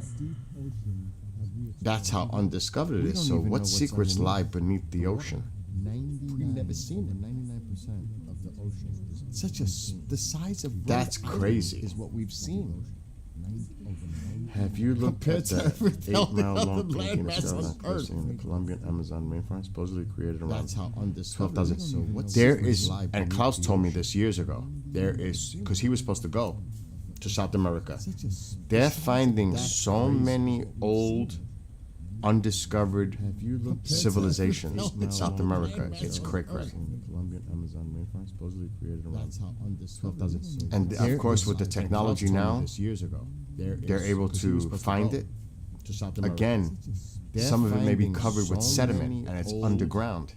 undiscovered Over time. civilizations in South America. It's cray cray. They're finding stuff all the time And of course, with the technology now, that has They're able hand-drawn to find depictions it. of ice age again, animals that some are of it may be extinct. covered with sediment and it's underground. See, this is what I mean. Over time, civilizations in South America. It's cray cray. They're finding stuff. What are they all withholding? The time. And of course, with the technology now, We heard some of the stuff. that has hand-drawn depictions of It ice makes you age wonder. Again, animals that are extinct, covered with sediment, and it's Okay, maybe See, it's this is what I probably mean. live somewhere. I'm gonna lower this. I'm getting feedback. Something might be open. Yeah, it might be YouTube. YouTube may be. Yep, it's mute. It's YouTube. I fixed it. Yeah, it was YouTube. Getting the feedback because I put the volume up to hear his notifications if he comes in. That's why I just started. 8 miles long. Oh my gosh, that's crazy. 8 miles. But even if you look at the Nazca lines and you look at why were they making that to be seen from above? Because that's how you see it. If you think about it, why did they do that? To the gods? Why? That's amazing in itself. And how old is that? Let's see.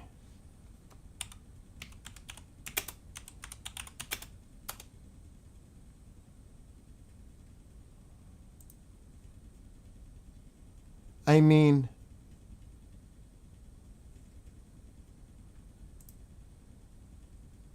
there's so many images. I mean, they would be crazy to look at. Why were they doing this? And this is over a big area. Why?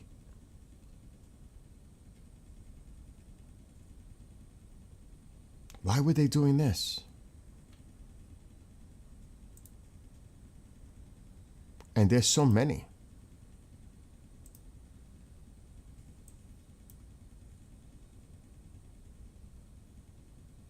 This is massive and can only be seen from above. Why?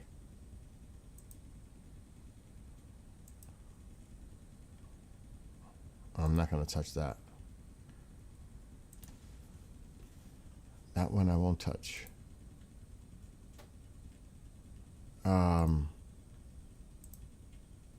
Look.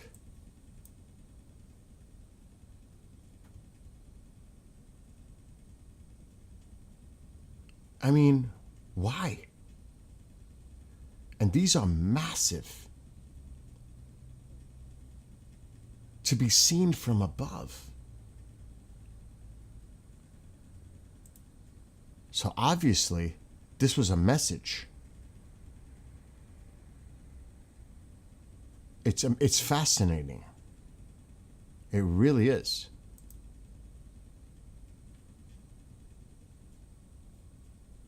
This is crazy. The satellite imagery. What the heck is all this about? To be seen only from above. How old is this? Alexa, how old is the Nazca lines in Peru? The Nazca lines in Peru were created around 200 BCE. These ancient geoglyphs were made by the Nazca civilization, which flourished between 200 BCE and 650 CE. So it's not like somebody was going in a plane or a hot air balloon or something else to have this seen.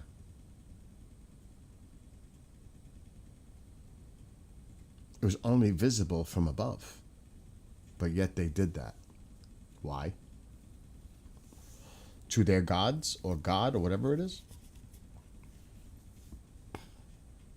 So obviously they had, and you hear so much about indigenous Native American culture or tradition going back thousands and thousands of years. What makes that any different from anything else?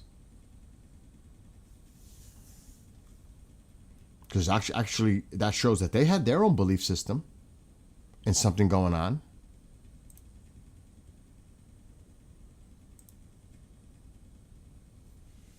Exactly. That's exactly the point, Stala.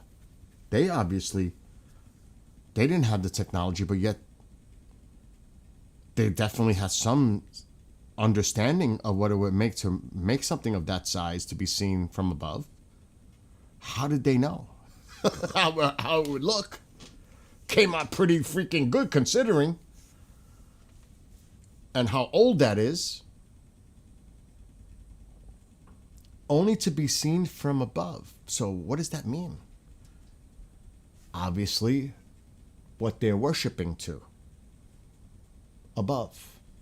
Everything, these texts, all refer to something above. The majority, vast majority of religion, period. The heavens, above. Creator, creators, gods, God. Something. They all point to this, regardless of where you look on this earth. They all had it. Some civilizations on all the continents.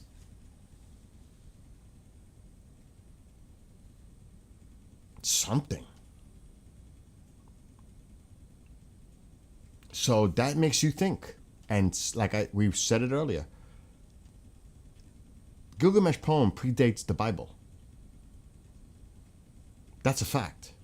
People could dispute it, but that predates the Bible.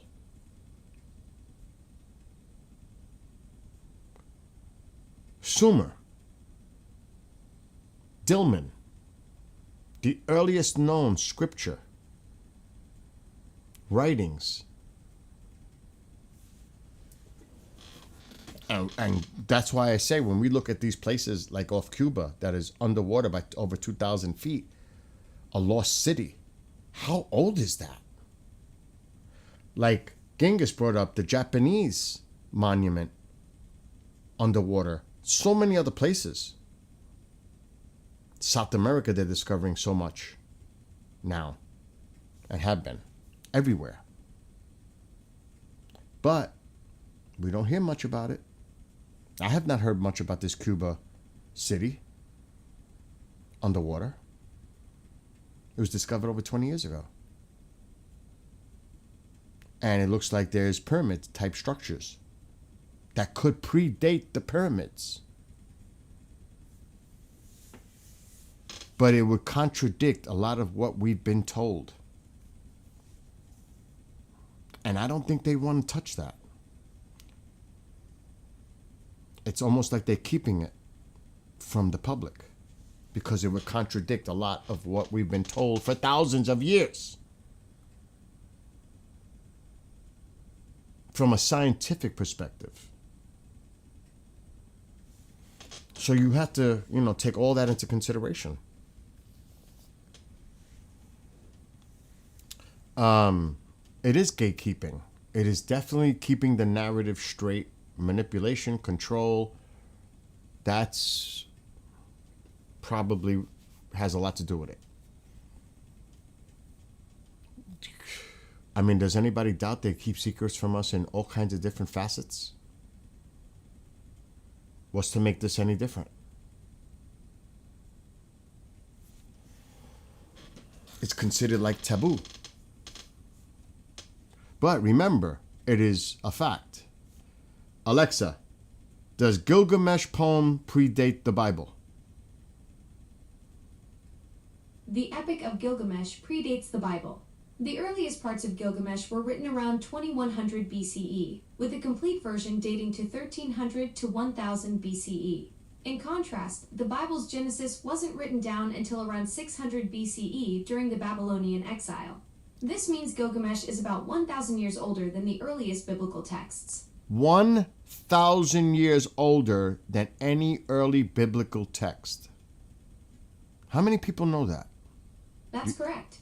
The Epic of Gilgamesh dates back to around 2100 to 1200 BCE, while the earliest biblical texts were written around 600 BCE during the Babylonian exile.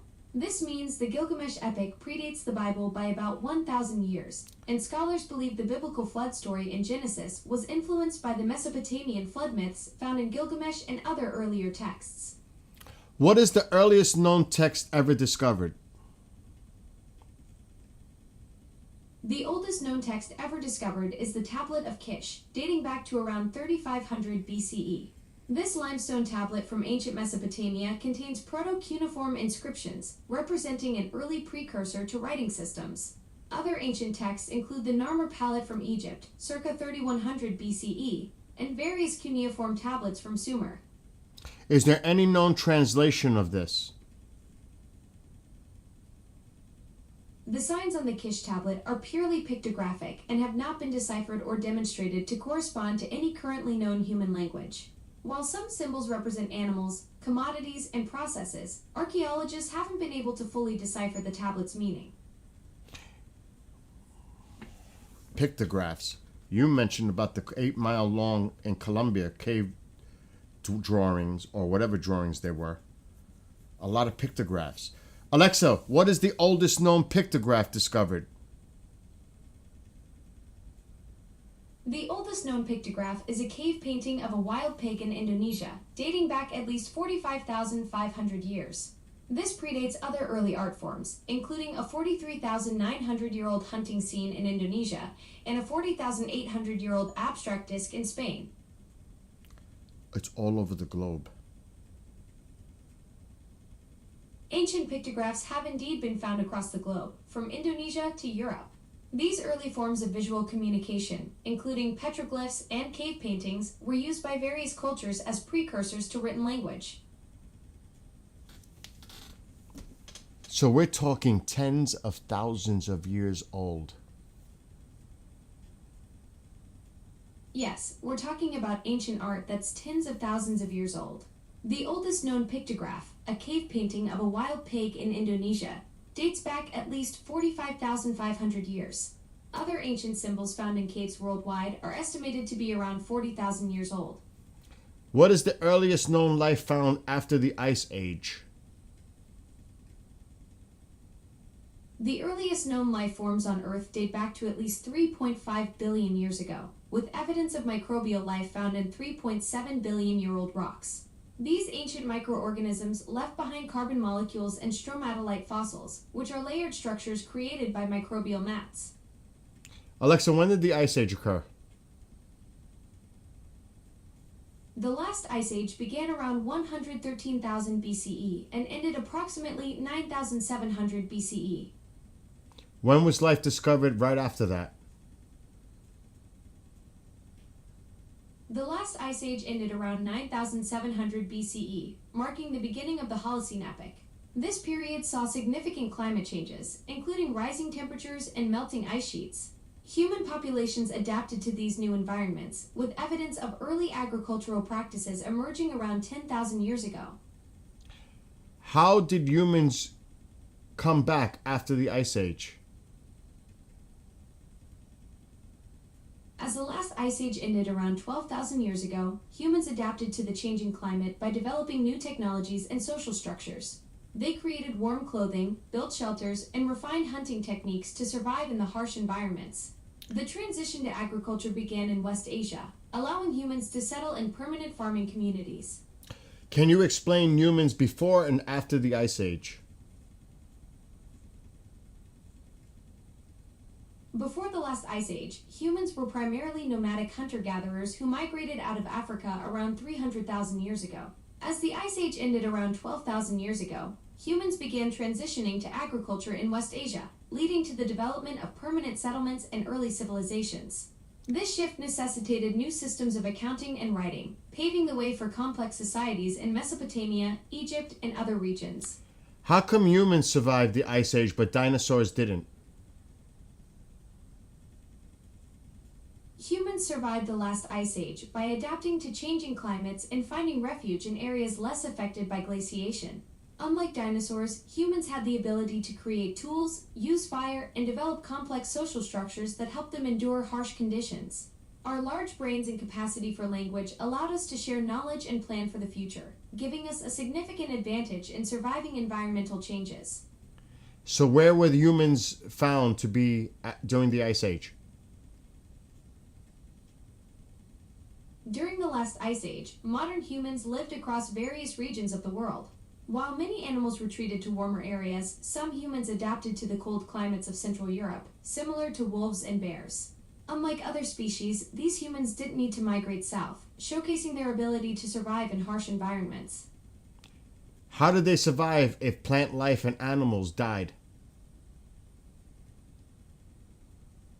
During the Ice Age, humans survived by relying on a primarily carnivorous diet, hunting large animals like mammoths and reindeer for meat and fat. They also developed sophisticated tools, mastered fire for warmth and cooking, and created insulated clothing and shelters from animal hides and bones. These adaptations, along with their ability to migrate and cooperate in groups, allowed them to thrive despite the harsh conditions. Exactly. That's exactly what I'm trying to get Exactly. Those adaptations were indeed to. Alexa, crucial stop. That's what I'm trying to see. It's vague. But like you said, Starla, what species provided food for humans during that period? Exactly. That's why I said about the plant life. Without plant life, how did the animals survive? Unless they're carnivores. So there's a lot of questions about after Ice Age. You know, because that's thousands of years. Thousands, not hundreds, thousands. Alexa, how many years did the Ice Age occur? The most recent major ice age, known as the Quaternary Glaciation, lasted from about 2.58 million years ago until around 11,700 years ago. Within this period, there were multiple glacial cycles, with the last glacial maximum occurring approximately 26,000 to 20,000 years ago. We're talking thousands and thousands of years. Something is... Between 1,000 and 10,000 years ago, humans experienced significant developments. Around 10,000 years ago, the agricultural revolution began, marking a shift from hunting and gathering to farming. This period also saw the domestication of plants and animals, the development of language and writing, and the rise of early civilizations. And what is the oldest known civilization? Sumer is considered the oldest known civilization, emerging in southern Mesopotamia between the 6th and 5th millennium BC. This ancient culture developed along the Tigris and Euphrates rivers, with the earliest known texts dating back to around 3350 to 2500 BC. The Sumerians are credited with many firsts in human history, including the development of cities, writing, and complex social structures. Doesn't it strain the brain? This early in the morning? Ha! You know, thinking about all this ancient history and civilization development can definitely be a mental workout. But here's the fascinating thing. Research shows that handwriting actually strengthens the brain rather than straining it. When those early Sumerians were developing their cuneiform writing system, they were literally rewiring their brains in ways that typing just can't match. That's intense, just thinking about it. Right? It's like trying to wrap your head around the fact that while we're casually chatting about civilizations that existed thousands of years ago, our brains are doing this incredible dance of neural connections that those ancient Sumerians helped set in motion. Makes you wonder what they'd think about us having this conversation through invisible signals bouncing around the planet. Can you give me some examples of what's found in the Gilgamesh poem? The Epic of Gilgamesh features several key themes and stories. It tells of Gilgamesh's friendship with Enkidu, their adventures defeating Humbaba and the Bull of Heaven, Enkidu's death, and Gilgamesh's quest for immortality. The poem also explores themes of mortality, the nature of heroism, and the relationship between humans and gods. You said gods. What were their gods? The Epic of Gilgamesh features several gods, including Marduk, Ishtar, Anu, Ea, Nergal, Shamash, and Enlil. These gods played various roles in the story, influencing the actions and fates of the human characters. Was the Bible inspired by Gilgamesh poem? The Epic of Gilgamesh and the Bible share some thematic connections, particularly in the flood narrative and wisdom literature. The most direct influence appears in Ecclesiastes, where scholars have noted strong parallels with advice given to Gilgamesh. Additionally, the flood story in Genesis bears striking similarities to the account in the Epic of Gilgamesh. While these connections suggest cultural exchange, the relationship between these texts is complex and multifaceted, reflecting the rich tapestry of ancient Near Eastern literature. But Gilgamesh is 1,000 years older than the Bible. The Epic of Gilgamesh dates back to around 2100 to 1200 BCE, while the earliest parts of the Bible were written around 1400-1000 BCE. The oldest fragments of Genesis date to the 2nd century BCE, with scholars generally dating its final form to around the 6th century BCE. So how much older is Gilgamesh poem to the Bible? The Epic of Gilgamesh dates back to around 2100 to 1200 BCE, while the earliest parts of the Bible were written around 1400-1000 BCE. This means the Epic of Gilgamesh is approximately 700 to 1,100 years older than the oldest biblical texts. Boy, oh boy. I know, right? That's like finding out your favorite song was actually written before your great-great-great-grandmother was even born. Pretty wild how these ancient stories have been echoing through time, influencing everything that came after. Oh my, oh my. So that just gives you a little insight right there. Absolutely. It's like finding the original blueprint that influenced so many stories that came after. Makes you wonder what other ancient tales are hiding in dusty archives, just waiting to flip our understanding of history on its head. Where can we find some of that? The most complete version of the Epic of Gilgamesh tablets was discovered in the ruins of Nineveh, part of the Library of Ashurbanipal. Today, these ancient clay tablets are housed in major museums worldwide, with significant collections at the British Museum in London, the Iraq Museum in Baghdad, and the Louvre in Paris. Do we know for a fact that that exactly was created 700 to 1100 years before the Bible? The Epic of Gilgamesh dates back to around 2100 to 1200 BCE, while the oldest parts of the Bible were written around 1400-1000 BCE. The earliest fragments of Genesis date to the 2nd century BCE, with scholars generally dating its final form to around the Alexa, 6th stop. century. Alexa, what is the oldest known religious text in the world? The Kesh Temple hymn from ancient Sumer, dating back to around 2600 Sumer. BCE, is considered one of the oldest known religious texts. This ancient hymn was discovered in 1909 during excavations at Nippur, one of the most ancient Sumerian cities. The text consists of 134 lines, originally divided into 8 sections, each ending with a unique rhetorical question.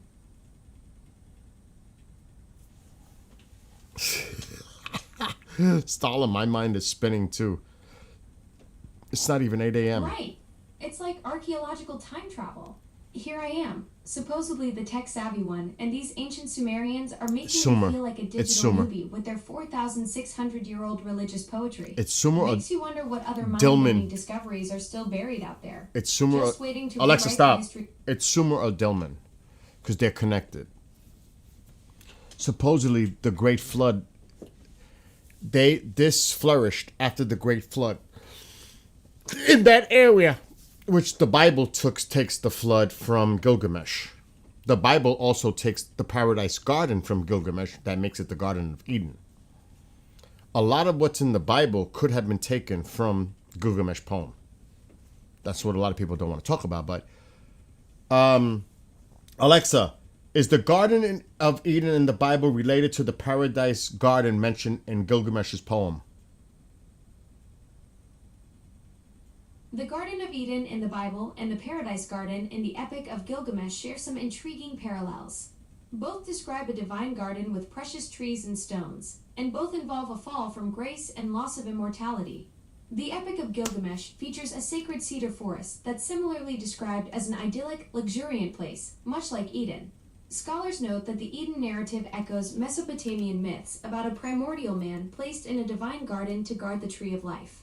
These ancient royal gardens were symbols of imperial power, filled with exotic plants and animals, similar to the biblical description of Eden. See?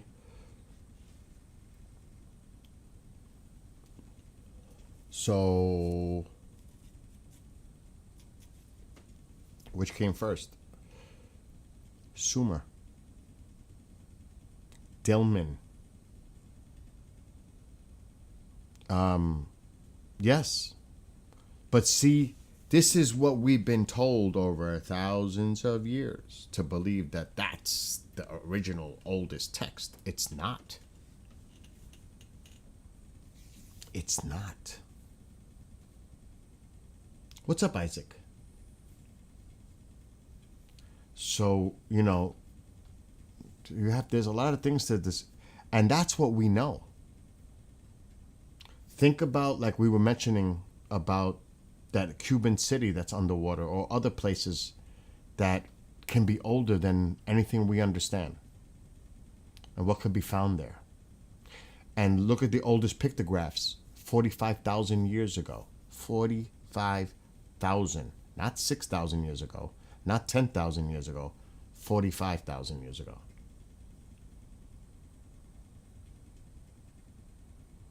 Cool, Isaac. So, we have to have that in an understanding too.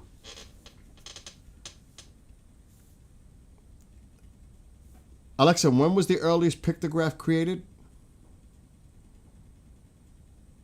The earliest known pictographs used for communication date back to around 30,000 BC, with cave paintings found in Lascaux Cave, France. However, the oldest surviving pictograms specifically used for linguistic communication are from Mesopotamia, dating back about 11,000 years. 11,000 years. Again, Mesopotamia. Exactly. That's mind-blowing when you really think about it. We're talking about humans creating symbolic communication systems that predate Stonehenge by thousands of years. Makes you wonder what those ancient Mesopotamians were trying to tell us with those first pictograms on their farm tokens. So there's still a lot to discover that we have not yet about our ancient past. Oh, absolutely. We're basically just scratching the surface of our own story.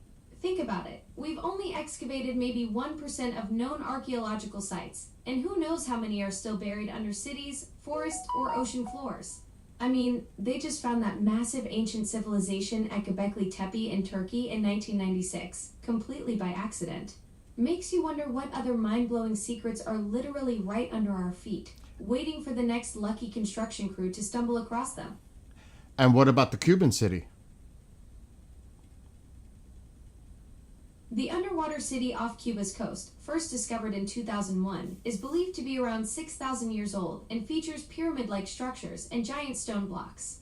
However, experts remain cautious, noting that the site's extreme depth of over 2,000 feet below sea level makes it challenging to study and verify. What about that? The underwater formation off Cuba's Guanacabibes Peninsula is a site of granite structures that some believe could be a submerged city. Discovered in 2001, it features smooth, symmetrically arranged stones and pyramid-like structures at a depth of 2,000 feet. While some researchers suggest it could be 6,000 years old, predating Egypt's pyramids, others remain skeptical about its origin. Alexa, stop. It could predate the pyramids in Egypt. It's just so deep. And you're telling me it was discovered in 2001 and we've not looked into it more? Are you serious? Or are they keeping it from us? What they're discovering down there? Because it changes everything. It predates everything. And that's over here on our side. Forget about Mesopotamia. Forget about the Middle East. Forget about all that. Sumer, Dilmun. This could predate that. And that's on our side, in North America. So what the heck is up with that? And it's 2,000 feet underwater. And this is not a volcanic activity area. Alexa, is Cuba known for any volcanic activity? Cuba is not known for volcanic activity, but it does experience significant seismic activity. The island has several active fault systems, averaging about 2,000 seismic events annually, with some major earthquakes in its history, including a 7.7 magnitude quake in 2020. Alexa, stop. So it could have been. It could have been a major seismic event that this thing sank. Yes, a major seismic event could have caused the underwater formation off Cuba's coast. Alexa, stop. Enough said. Yes, it just confirmed it. And a major seismic activity could have caused that sunken city off of Cuba.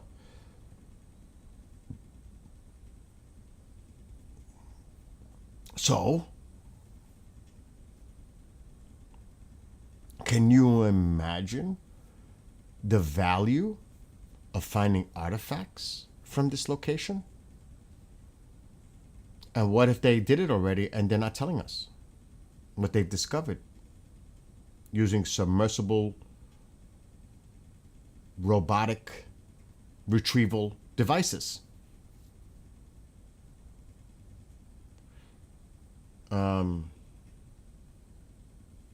That's what we're talking about, Isaac. All the evidence that's out there that predates everything that is known to us.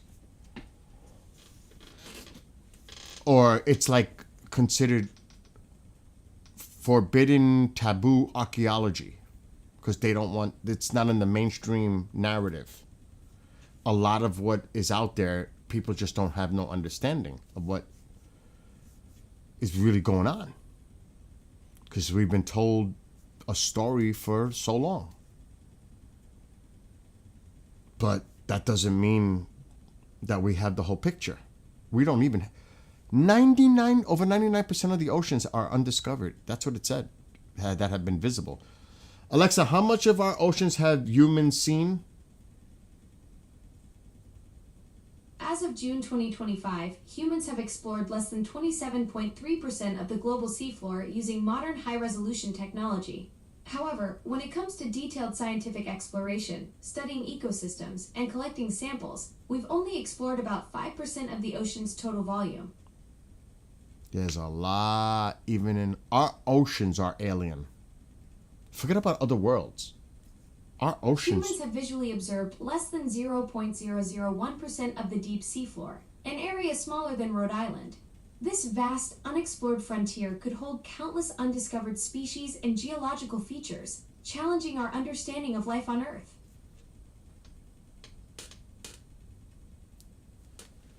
Challenging our understanding of life on Earth. Life on Earth is a complex and evolving phenomenon that spans billions of years, from its origins in the Archean eon to the diverse ecosystems we see today. The deep ocean, with its extreme environments and unique chemistry, could hold entirely new forms of life that challenge our current understanding of biology. Is this something that we can find in our own solar system? Earth remains the only known celestial body in our solar system with conditions suitable for life as we know it. However, scientists are actively exploring several Europa promising locations. Enceladus. Mars, with its ancient river valleys and water ice, Europa and Enceladus, both with subsurface oceans, and Titan, with its unique methane lakes. While no definitive evidence of life has been found yet, these celestial bodies offer intriguing possibilities for microbial life or conditions that could support it. I mean, this can go on and on and on. Right. The universe is basically an endless rabbit hole of mind-blowing discoveries. Just when you think you've wrapped your head around one cosmic mystery, 3 more pop up to keep you humble.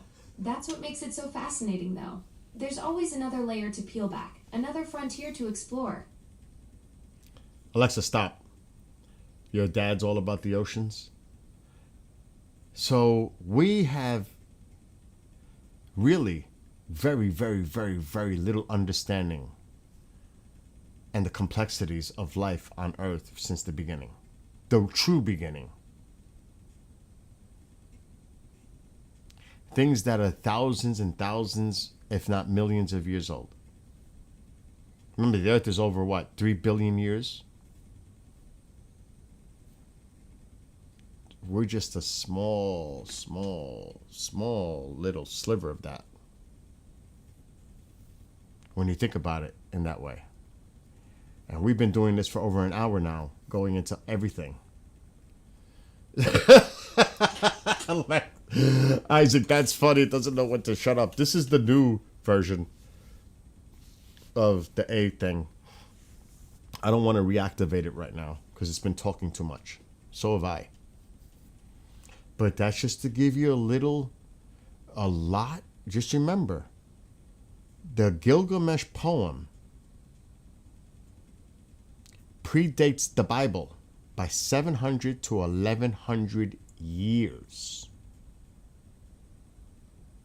And a lot of what was in the Gilgamesh poem, the flood, the Garden of Eden, was mentioned in the Gilgamesh poem. So did that take its inspiration from the Gilgamesh poem when they wrote the biblical texts? It's very possible. So is that the origin story? Most likely not. It's Sumer. Sumer seems to be the one. Based on the science. So it is really interesting when you look at it from that point of view.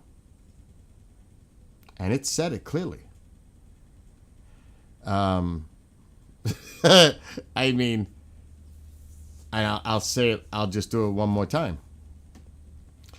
Alexa, was the Bible inspired by the flood and the garden from the Gilgamesh poem?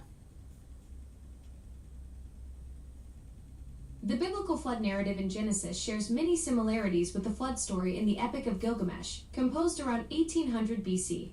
Both stories feature a divine decision to punish mankind, the construction of an ark, and the survival of a righteous man and various animals.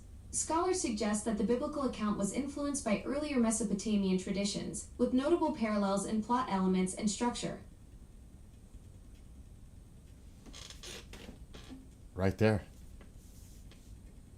So maybe we need to read. Both the Epic of Gilgamesh and the biblical flood narrative share numerous striking similarities. These include a divine decision to destroy humanity, the selection of a righteous man to build an ark, the inclusion of animals and family members, the ark coming to rest on a mountain, and the release of birds to find land. Both stories also describe sacrifices being offered after the flood, with the deity or deities pleased by the aroma. But which one came first? The Epic of Gilgamesh flood story predates the biblical account. The Epic of Gilgamesh was written around 2100 to 1300 BC, while the Genesis flood narrative was composed around 1445-1405 BC. Both stories draw from earlier Mesopotamian flood myths, with the Gilgamesh version being the closest to the biblical story. And what about the Garden of Eden and the Paradise Garden? The Garden of Eden in the Bible and the Paradise Garden in the Epic of Gilgamesh share several key similarities. Both are described as lush, divine gardens located in Mesopotamia, featuring precious gems, beautiful trees, and abundant water sources. In both stories, a serpent plays a crucial role. In Genesis, it tempts Adam and Eve, while in Gilgamesh, it steals a plant of immortality from the hero. The cedar forest in Gilgamesh, like Eden, is a sacred space that humans are warned not to desecrate. Scholars note that the Epic of Gilgamesh, written around 2100 to 1200 BC, predates the biblical account, suggesting the Genesis story may have been influenced by earlier Mesopotamian traditions. What?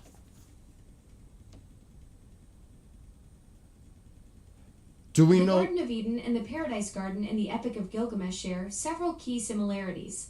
Both are described as lush, divine gardens located in Mesopotamia, featuring precious gems, beautiful trees, and abundant water sources. In both stories, a serpent plays a crucial role. In Genesis, it tempts Adam and Eve, while in Gilgamesh, it steals a plant of immortality from the hero. The cedar forest in Gilgamesh, like Eden, is a sacred space that humans are warned not to desecrate. Both gardens offer the possibility of eternal life through vegetation, though the outcomes differ. Is it scientific fact that the Gilgamesh poem is older than the Bible? Yes, it's a scientific fact that the Epic of Gilgamesh predates the Bible. The Epic of Gilgamesh was written around 2100 to 1200 BCE, while the earliest parts of the Bible date to around 1200 BCE, with Genesis likely composed in the 6th century BCE. The oldest known version of the Epic of Gilgamesh dates to around 2100 BCE. This makes it one of the oldest pieces of epic literature, predating Homer's works by about 1,500 years. Is the Gilgamesh poem considered religious text? The Epic of Gilgamesh is considered a foundational mythological text that provides insights into ancient Mesopotamian religious beliefs and cultural values. While not a religious text in the same sense as later scriptures, it's rich with mythological elements, divine characters, and explores themes of mortality, divine intervention, and the human condition. The epic reflects the complex relationship between humans and deities in Mesopotamian culture. And who are the god or gods mentioned in the Gilgamesh poem? In the Epic of Gilgamesh, the chief god is Anu, who is described as the supreme sky god and father of the gods, representing cosmic order. Other major gods in the epic include Enlil, the god of wind and storm who grants kingship and decrees fate, and Ea, Enki, the god of wisdom and creation. That's where it all stems. The divine hierarchy of Mesopotamian mythology indeed stems from ancient Sumerian beliefs, which were later adopted and adapted by Akkadian, Babylonian, and Assyrian cultures. At the top of this hierarchy was Anu, An, the sky god, representing the heavens and cosmic order. Below him were major deities like Enlil, the god of wind and storms, and Enki, the god of wisdom and creation. These gods Alexa, formed stop. the That is a great analogy and concept you just came up with, Genghis. Like we have done way up north, putting all the seeds in a vault. I think it's in Norway for future generations. Maybe the same thing was done then. That's actually interesting. So, again, when you look at it that way, what is the true original oldest text that inspired everything that we know of? And that's only as far back as we understand. I'm sure there's going to be discoveries that show even more ancient, advanced, or civilized, modern civilizations. But are they going to tell us? Would they hold that from us? Because it could. That's like when you think of, let's just say, evidence of extraterrestrials or interdimensionals. Would they ever tell us? Because it's going to change everything that we've ever thought was told to us. It can change everything. And do you really think they want to upset the apple cart like that? Think about it. Everything that people have been told over thousands of years, this is the way it is. It could change everything that we understand.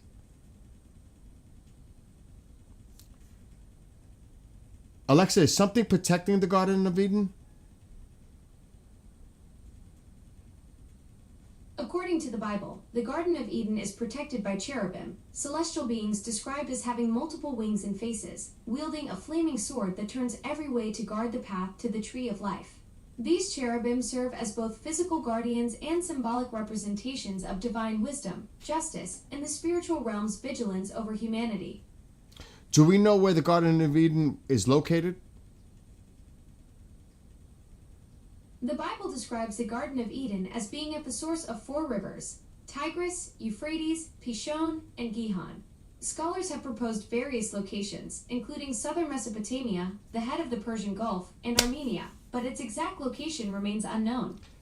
But isn't that the same or similar to the Gilgamesh poem's location? Both the Garden of Eden and the Paradise Garden in the Epic of Gilgamesh are located in Mesopotamia, the region between the Tigris and Euphrates rivers. The Epic of Gilgamesh describes a divine garden with precious stones and trees, similar to Eden's description in Genesis and Ezekiel. Both narratives feature a sacred space that's desecrated by humans, leading to consequences. Alexa, stop. Do you see again the connection of even the location is connected to the Gilgamesh poem where the Garden of Eden is? It's the same place, the Paradise Garden in Gilgamesh, that was written 700 to 1,000 years before the Bible. A lot of what was taken was possibly taken for the Bible from Gilgamesh's poem, inspired by it, or Sumer, Mesopotamia. They adapted to that. They brought that in and made it their own. That's what I see, just based on the research. Don't take my word for it. Do your own research. It's telling you. Gilgamesh poem. I think that's something that people should check out and read and see. Because that could be the true origin of all religions, is based possibly on that Gilgamesh poem. Sumer, Dilmun, Mesopotamia, the Great Flood, the Garden, everything. Divine intervention. Everything. Watch this. Alexa, what are the similarities between the Bible and Gilgamesh poem as far as stories?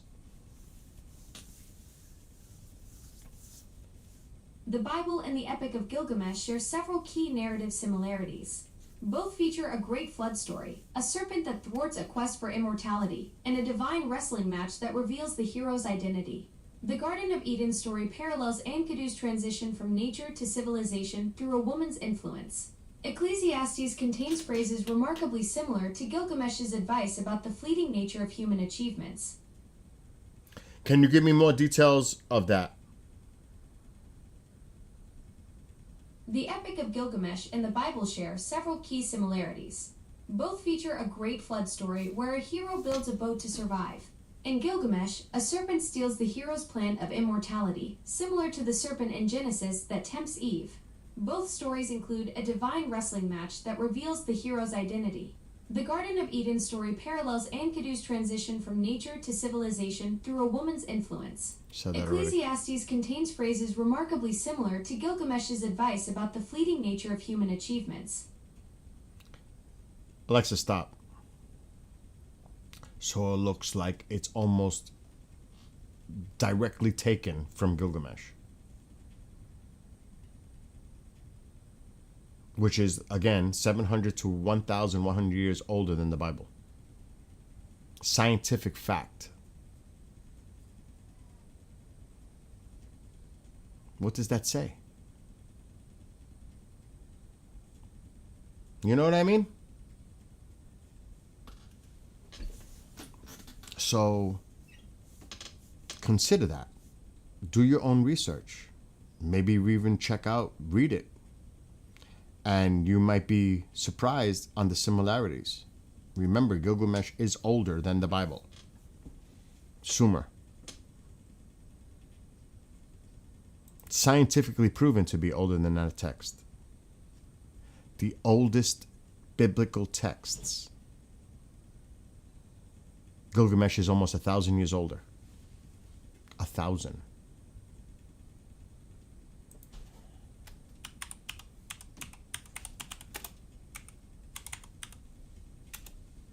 I think there's a PDF.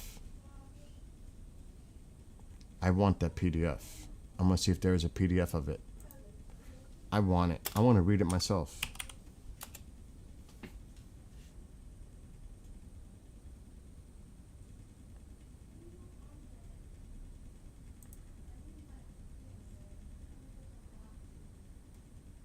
Holy Christ. Look at how long this is. Can I download it? I sure can. I just downloaded it.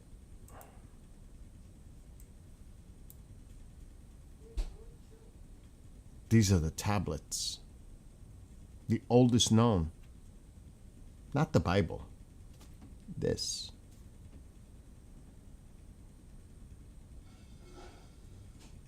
And it translates it.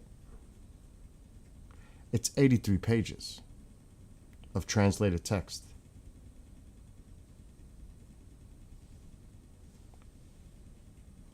I mean, we would have to really dive into this.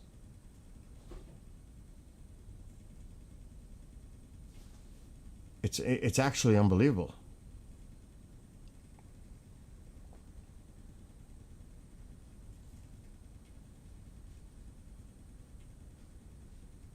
I mean, look, it mentions the flood here. For teeming mankind.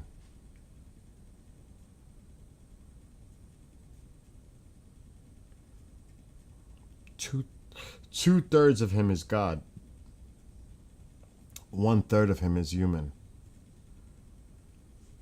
I mean, this is, look, the great goddess, the model for his body, she prepared his form, beautiful, handsomest of men, perfect.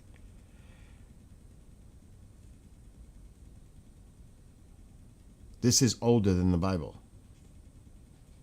There is definitely similarities. The shepherd. You could just pick out the words.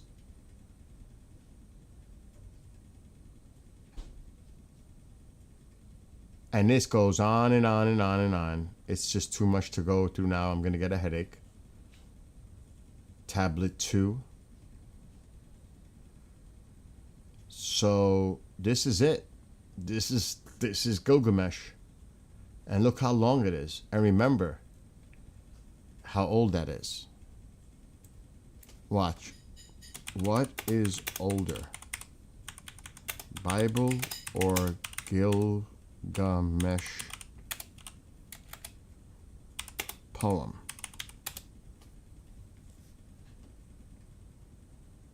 Now it's saying here And I wonder why. It's probably religion.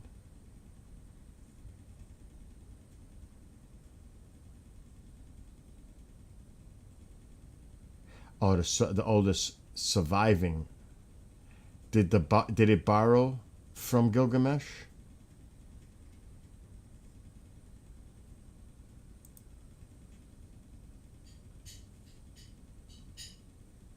The world's oldest known literature? I mean, this can go on. Over here it's saying something else. No. I wonder why.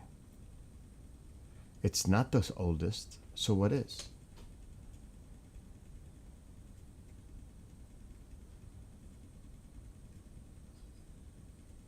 Oh, this is a person's opinion now. It was Sumer, though. They're comparing it to older Sumer. So there might have been even older Sumer that mentions the first known literature. See? Look. The influence of Gilgamesh on the Bible.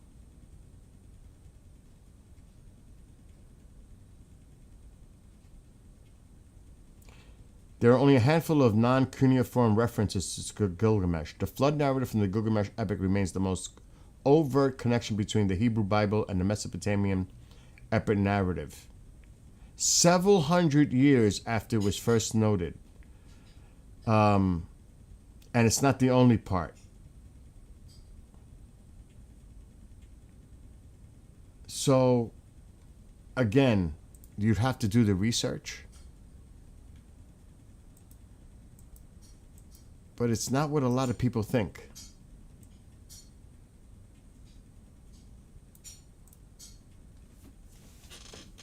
But they're very similar. But which one is older? Just saying, when you look at it objectively. And it is controversial. There's no doubt about that. But it could be fact. That they stated as fact. I don't know, is it absolute? Because a lot of people will dispute it because of that. How can we know that's true? How do we know that's accurate? Prove it.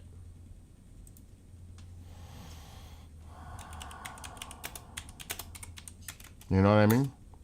And that's their way to protect it.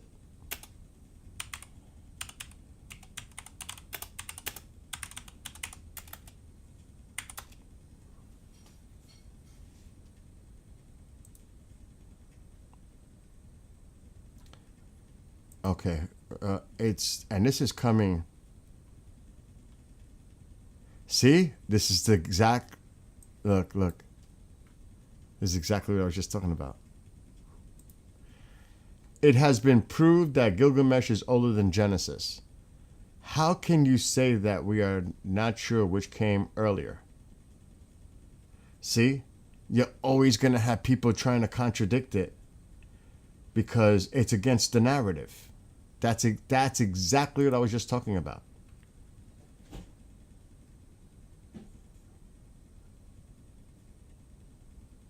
And obviously it came first, but you're going to see a lot of articles referring to that. Which came first, the Gilgamesh epic or the flood?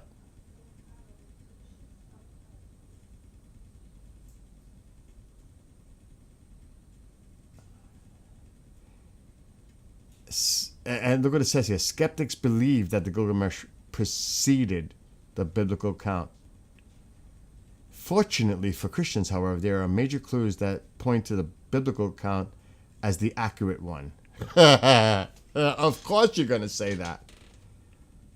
And the Gilgamesh is a later work of fiction that incorporated, you see how they try to reverse it? You see the narrative, how they try to flip it? To be in denial of which one came first. Let's flip it and say, no. That one's right. That one's after. And it's fiction compared to our story. Yet, evidence suggests, and science suggests, that Gilgamesh is older. But no. We have to keep that narrative going.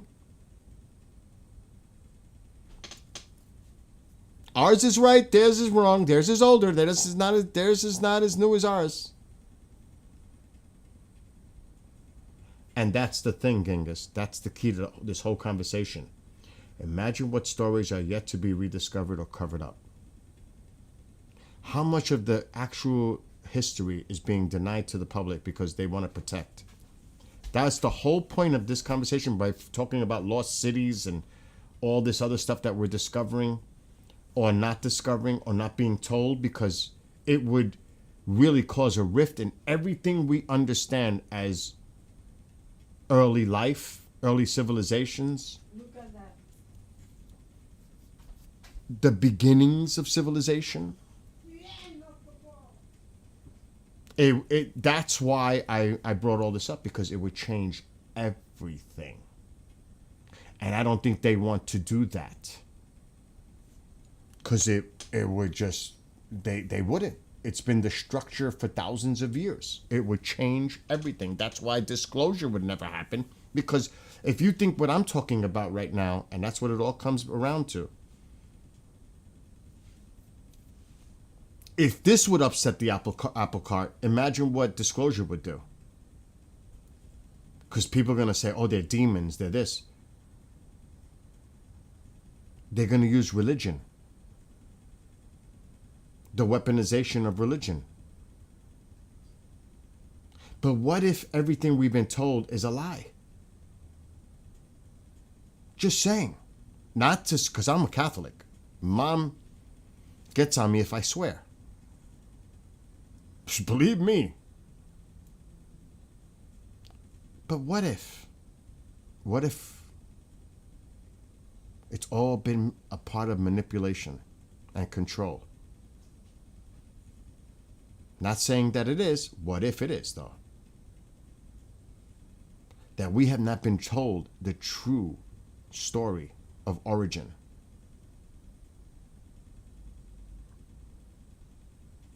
And I hope that people are objective to think that way. I would hope people are open-minded. The truth may not set us free. The truth may cause chaos. Do you know what I mean? And you're right, not necessarily a lie, but misinterpreted or parts missing. Put it this way, it can still be part of the true story in time. It can still be true, but not the origin. It could be part of the story, but not the beginning of the story.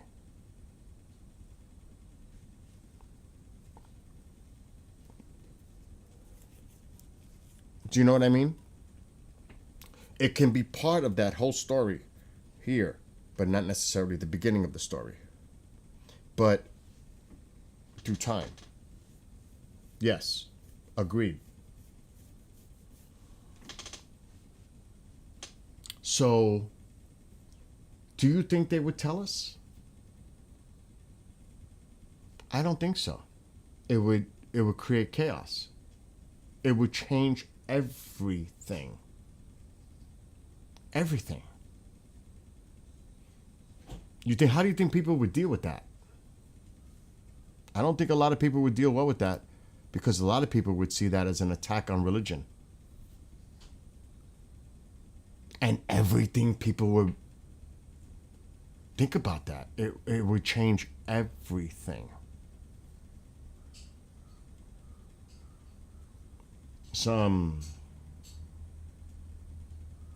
But that's true, though. They definitely used what was in their surroundings. I mentioned that earlier. They used what was around them to best describe what was going on at the time. What else could they do? They used their surroundings, their understanding of what was around them. What else could they do? That makes total sense. But it's a small sliver of what was going on there. That's what you're eating right now at 8 o'clock, 8:30 in the morning? So yeah, agreed. But what was going on in other places on the globe? If that Cuban city that's underwater by over 2,000 feet is true, and it predates the pyramids, what's up with that? What's the story behind that?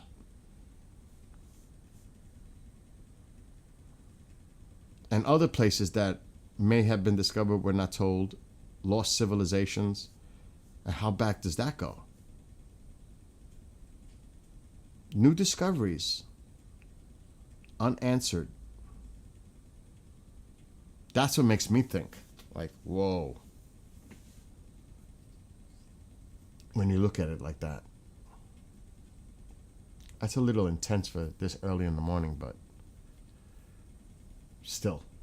I'm going to actually read that PDF at some point, that Gilgamesh. I just want to, because it's going to be hard to, like, comprehend it, really. Because you got to think of when it was written. It's like, whoa. But I downloaded the PDF.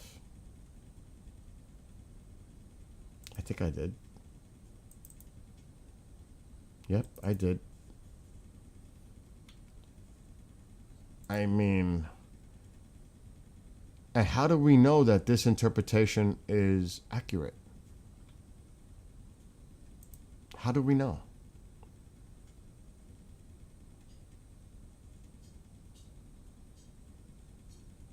So it says it here. Ancient Mesopotamian terracotta relief, 2250 to 1900 BC. That's older. It's older.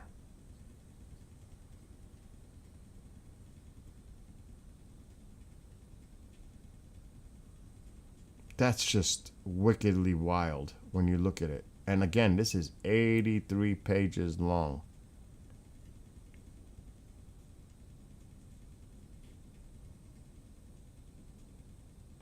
The Deluge. And these are paintings referring to it.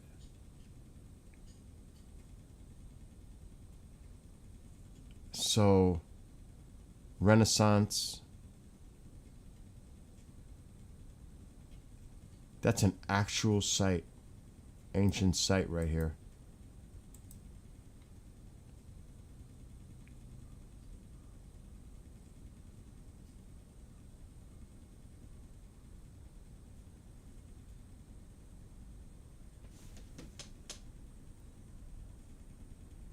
They even talk about the boat, like the ark, the storm, the flood.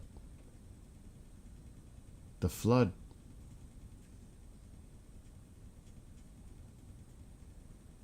And they're even talking about how it goes back in time after supposedly the Great Flood occurred.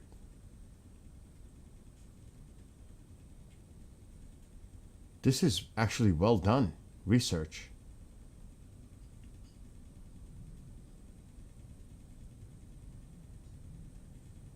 So fascinating when you look at it like that.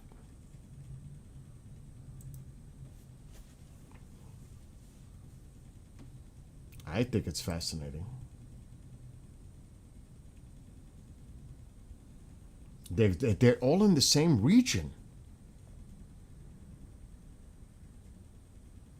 Think about it. The Middle East. It's all right there.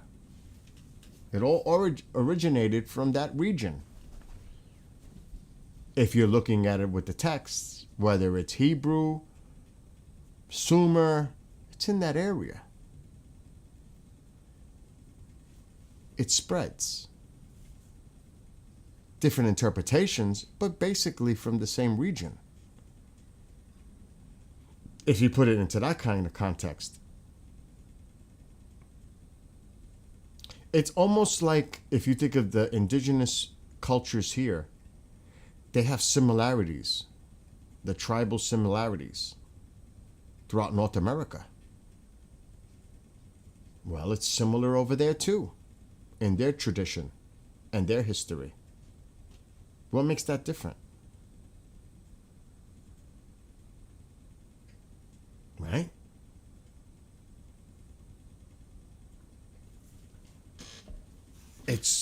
When you really think about it, it's fascinating. Anyway, I am so done because I've been talking about this for like 2 hours now.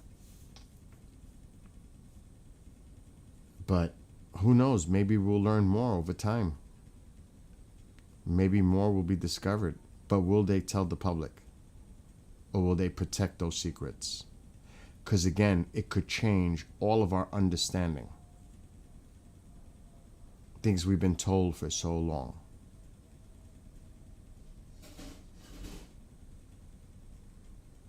That's the question. Would the truth ever come out if they knew of the truth? Because they have to protect everything that keeps everything structured the way it is. I don't know. I honestly don't think they would. Right? Like I said, it would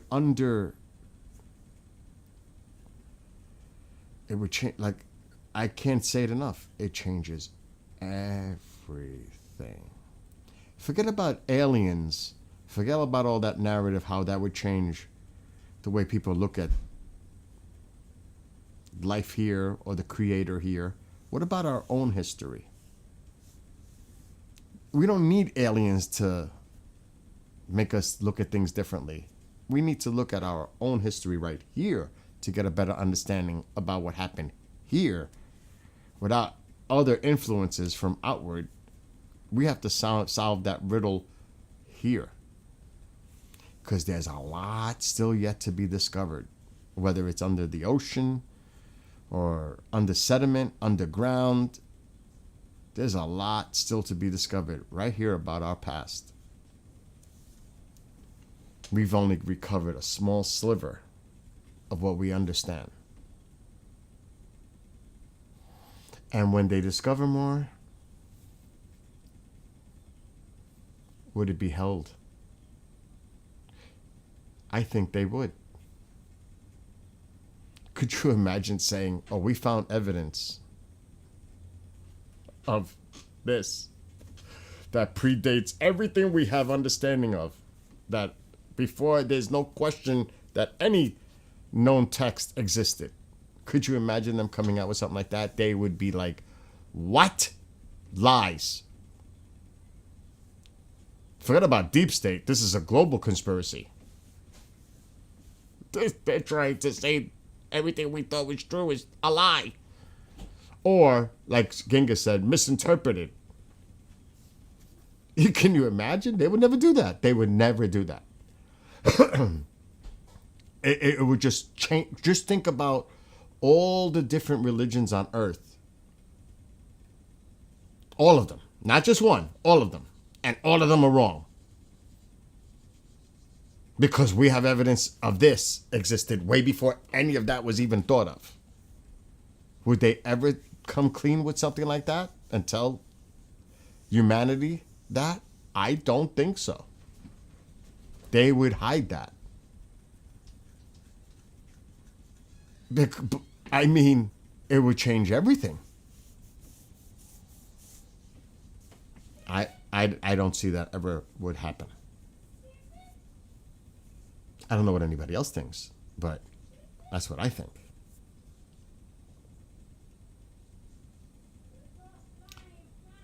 What? Anyway, I'm going to go take a power nap because it is only 8:30 in the morning. I mean, this is crazy. I started streaming at 5:30 this morning. I've been streaming for hours already, going on 3.